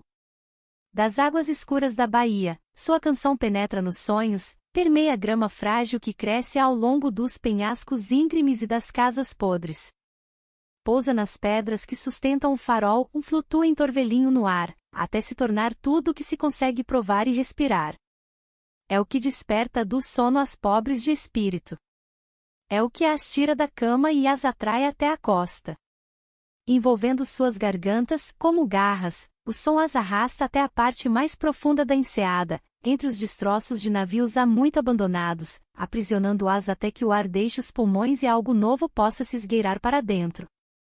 É assim que elas fazem, como as irmãs são libertadas de seu túmulo salobro. Elas roubam 3 corpos e deles se apoderam. E, nesta temporada, elas o fazem com rapidez. Capítulo 5. Acordo com a sensação de estar me afogando. Eu me sento ereta, agarrando o lençol branco com as mãos. A sensação penetra meus pulmões, mas foi só um pesadelo. Minha cabeça lateja, as têmporas pulsam, o gosto persistente de uísque ainda na língua. Leva um tempo para eu me situar, a noite anterior ainda gira em minha mente. Afasto o lençol e estico os dedos no piso de madeira, me sentindo tensa e dolorida, como se um martelo acertasse o crânio pelo lado de dentro. A luz do sol se infiltra pelas cortinas amarelas, refletindo nas paredes brancas e na cômoda branca e no teto branco, me cegando.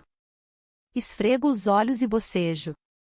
Vejo meu reflexo no espelho de corpo inteiro na porta do armário, olheiras, parte de meu rabo de cavalo se soltou, de modo que algumas mechas de cabelo castanho café colaram no rosto. Estou horrível. O piso está gelado, mas eu me arrasto até uma das enormes janelas sobre o mar e abro a persiana. No vento, posso ouvir o débil choro de uma canção. O aroma de açúcar de confeiteiro e xarope de bordo pairam no ar, como suaves flocos de neve no inverno. Eu encontro minha mãe na cozinha, parada ao fogão, o cabelo escuro trançado às costas, uma serpente castanha, torcida e enrolada. E tenho a sensação de estar presa em um sonho, a cabeça rodando, o corpo balançando de um lado para o outro, como se levado para a praia por uma maré invisível. Está com fome? Pergunta ela, sem se virar. Assimila os seus movimentos, o modo entorpecido com que desliza a espátula por baixo da massa de panqueca e a vira na frigideira. Em geral, ela não prepara o café da manhã, não mais, portanto esse é um fato raro. Algo aconteceu. Por um momento, deixo a memória se materializar em minha mente, minha mãe fazendo waffles com geleia caseira de amora, as bochechas coradas do calor do fogão, os olhos e lábios sorrindo, o sol da manhã em seu rosto. Ela foi feliz um dia. Levo a mão ao estômago, embrulhado e indisposto. Na verdade, não, respondo. Não consigo comer agora. A comida não ficaria muito tempo em meu estômago. Passo por ela a caminho do balcão, sobre o qual uma série de idênticas latas prateadas está perfeitamente disposta. Sem etiquetas, mas conheço o conteúdo de cada uma: camomila com lavanda, chá preto com rosas, chá e cardamomo, chá marroquino de hortelã e chá verde com jasmim. Coloco a água para ferver, acrescento o chá preto com rosas, e me apoio no balcão, inspirando o aroma doce e rústico. Temos convidados, diz ela de repente, passando as panquecas douradas para um prato banco. Corro os olhos pela cozinha e depois a encaro. A casa está em silêncio. Quem? Ela observa os vincos ao redor de meus olhos causados pela falta de sono, e nota o enjoo que chega em ondas quando comprimo os lábios com força para engolir o vômito. Ela me encara por um instante, os olhos semicerrados, como se não me reconhecesse. Então baixa o olhar. Aquele garoto que trouxe para a ilha ontem à noite, responde ela. A lembrança me atinge, a praia, a oferta de emprego na ilha. Esfrego os olhos de novo. Ele é daqui? Pergunta ela. Não. Eu me recordo do momento em que Bo disse, nas docas, que estava procurando trabalho. Chegou ontem à cidade. Para a temporada Svan? Pergunta ela, voltando a frigideira ao fogão e desligando o fogo. Não. Ele não é um turista. É confiável? Não sei, respondo, com sinceridade. Na verdade, não sei nada sobre ele.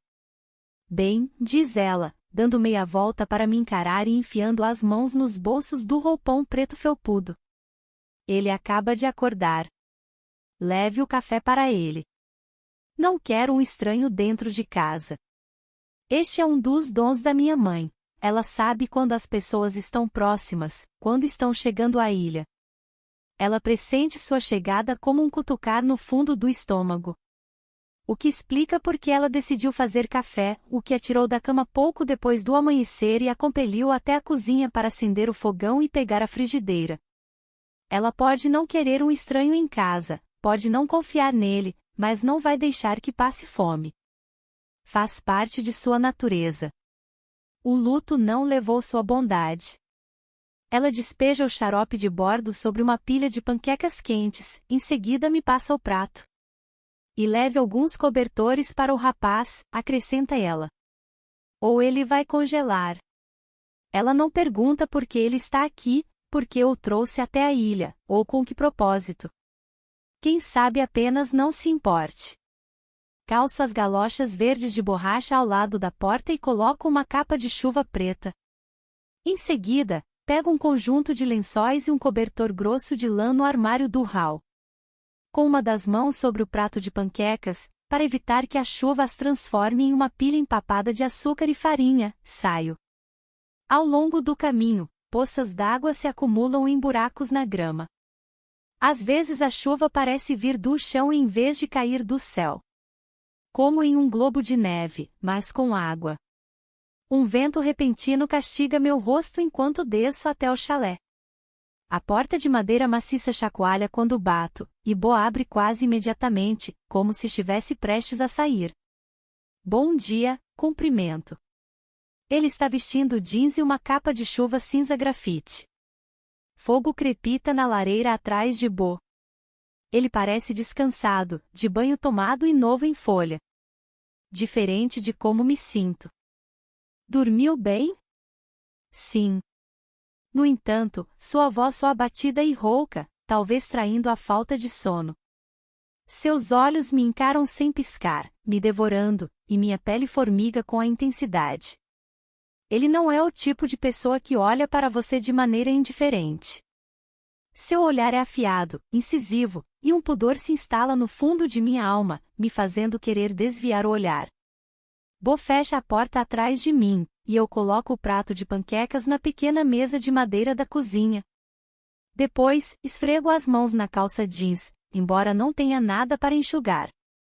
O chalé está diferente com sua presença, e o brilho das chamas suaviza todas as arestas, de modo que tudo parece calmo e ameno. Coloco os lençóis e o cobertor de lã no sofá cinza mofado em frente à lareira, e ele se senta à mesa. Pode me mostrar o farol hoje? Pergunta, provando as panquecas.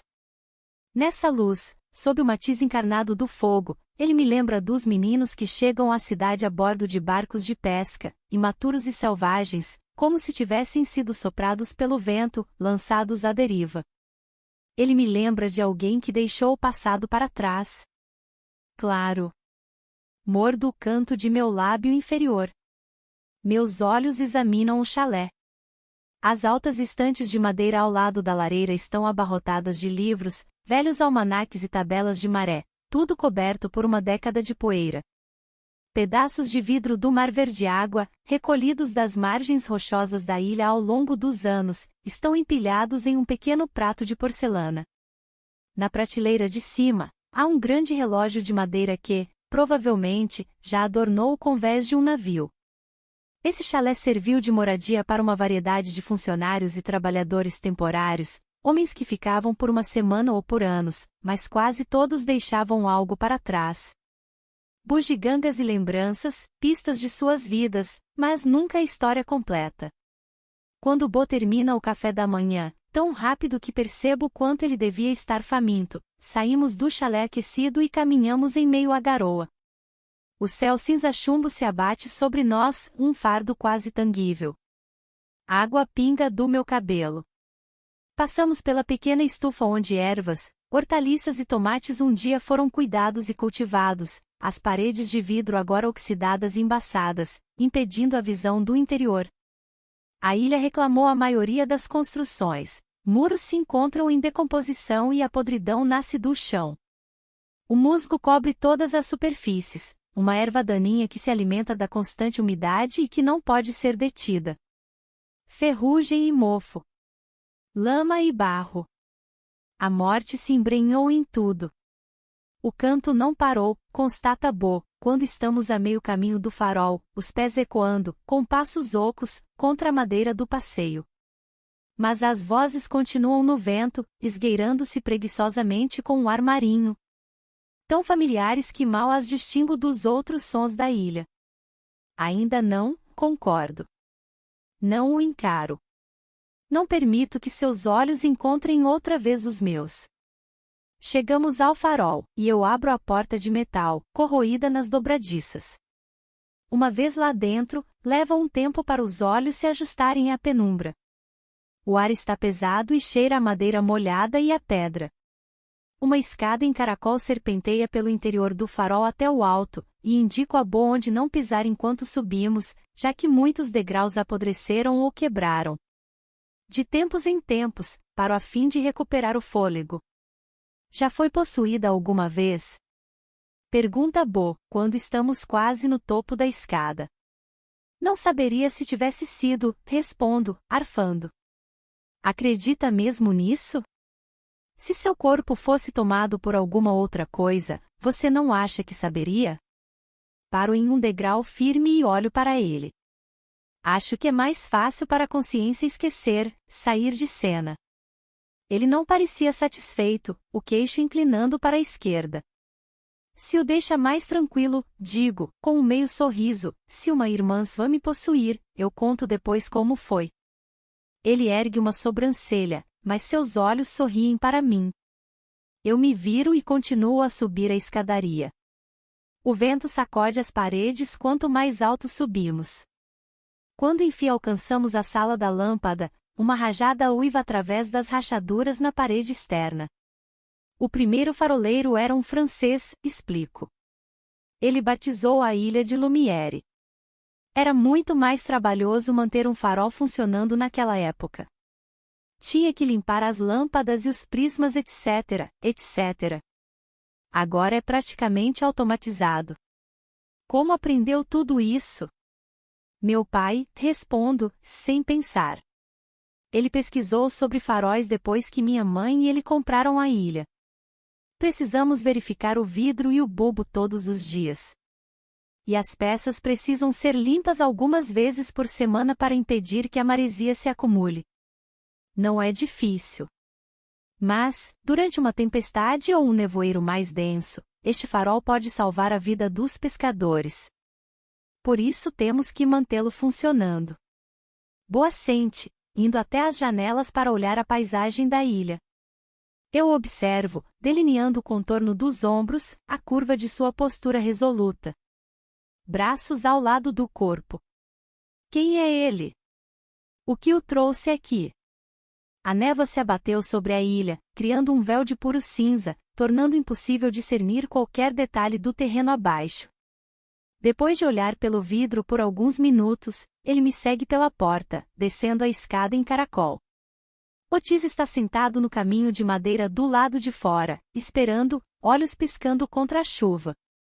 Eu fecho a porta do farol. Olga está alguns metros acima no caminho, lambendo sua cauda laranja. Os dois estão acostumados à chuva implacável, o instinto felino para fugir do tempo úmido já dormente. Subimos o caminho até o centro elevado da ilha, onde fileiras de macieiras Braebur e pereiras de Anjou crescem de modo selvagem e indisciplinado.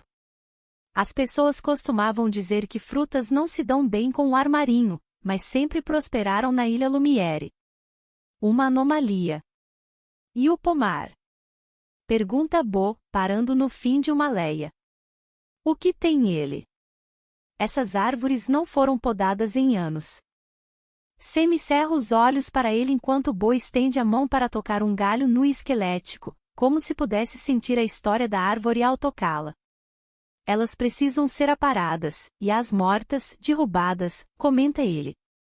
Como você sabe? Pergunto, enfiando as mãos nos bolsos da capa de chuva. Começavam a ficar dormentes. Cresci em uma fazenda, responde, de forma vaga. Na verdade, minha mãe não liga muito para árvores, justifico. Alguém se importou com elas em algum momento. Ele solta o galho fino, que chicoteia de volta ao lugar. Ele tem razão. De fato, alguém se importou com esse pomar um dia. E costumava haver mais fileiras e uma variedade maior de maçãs crocantes e peras. Mas não mais. As árvores, tomadas pelo mato e castigadas pelo vento, produzem apenas frutos pequenos, com frequência amargos. Podiam viver mais 100 anos se alguém cuidasse delas, diz ele. Pode mesmo trazê-las de volta à vida? Claro, só precisam de um pouco de dedicação. Sorriu de leve, esquadrinhando as fileiras de árvores. Sempre amei o pomar, mas fazia anos desde que testemunhara uma floração real. Assim como o restante da ilha, o espaço caiu em decadência. Mas, se as árvores podiam ser salvas, talvez a ilha também. Ok, digo. Vamos nessa. Ele sorri de forma suave, e nossos olhares se encontram por um instante. Mostro a Bo os outros prédios da ilha, e damos a volta no perímetro. Ele toma cuidado para não caminhar muito perto de mim, evitando que o braço roce no meu quando andamos lado a lado, os passos deliberados e comedidos sobre a paisagem pedregosa. Mas seus olhos dardejam até mim quando ele pensa que não estou olhando. Engulo em seco. contraio o maxilar. Desvio o olhar. Quando chegamos aos penhascos da face oeste, o oceano quebrando em ondas violentas que aspergem spray e espuma contra as rochas, ele para. Tão perto do mar, a canção das irmãs soa como um sussurro. Como se elas estivessem ali ao lado, o hálito em nossos pescoços. Quantas pessoas morreram? Pergunta ele. Como? Durante os meses do retorno das irmãs? Cruzo os braços, o vento joga meu cabelo nos olhos. Cada uma delas afoga um menino, geralmente. Geralmente? Mais ou menos. Depende. De quê? Dou de ombros, pensando nos verões em que 5 ou 6 garotos foram trazidos pelas ondas até a costa. Areia no cabelo. Água salgada nos pulmões. Do quão vingativas estejam se sentindo, suponho. Como elas escolhem? Escolhem o quê? Quem vão matar? O fôlego gruda na garganta, como um anzol preso na boca de um peixe. Provavelmente do mesmo modo que escolhiam seus amantes quando estavam vivas. Então elas amam os meninos que afogam? Acredito que ele talvez esteja sendo irônico, mas, quando inclino os olhos para encará-lo, os olhos escuros e os lábios definidos e cheios enrijeceram. Não. Não sei. Duvido. Não tem a ver com amor. Vingança, então? Pergunta ele, ecoando minhas palavras da noite passada. Vingança. A justificativa perfeita para assassinato, acrescenta ele, o olhar deixando o meu para observar a bruma nebulosa se desprendendo do mar, como fumaça. Não é. Mas hesito. Assassinato. É precisamente o que é. Chamar de maldição não mascara a verdade do que acontece aqui todos os anos. Assassinato. Premeditado. Violento, cruel, bárbaro. Monstruoso, até. 200 anos de morte. Uma cidade revivendo um passado que não pode mudar, pagando preço ano após ano. Olho por olho. Engulo em seco, sentindo uma dor no peito, nas entranhas. Tão previsível como a maré e a lua. Altos e baixos. A morte vem e vai. Bo não me pressiona a completar o pensamento. E não o faço. Minha mente está se recolhendo, como uma serpente, em uma toca escura e funda. Ergo os ombros e estremeço, o frio me cortando. Observamos o mar bravio, então, pergunto. Por que está aqui mesmo? Era o ponto final do ônibus, repete ele. Precisava de trabalho. E nunca ouviu falar de Sparrow.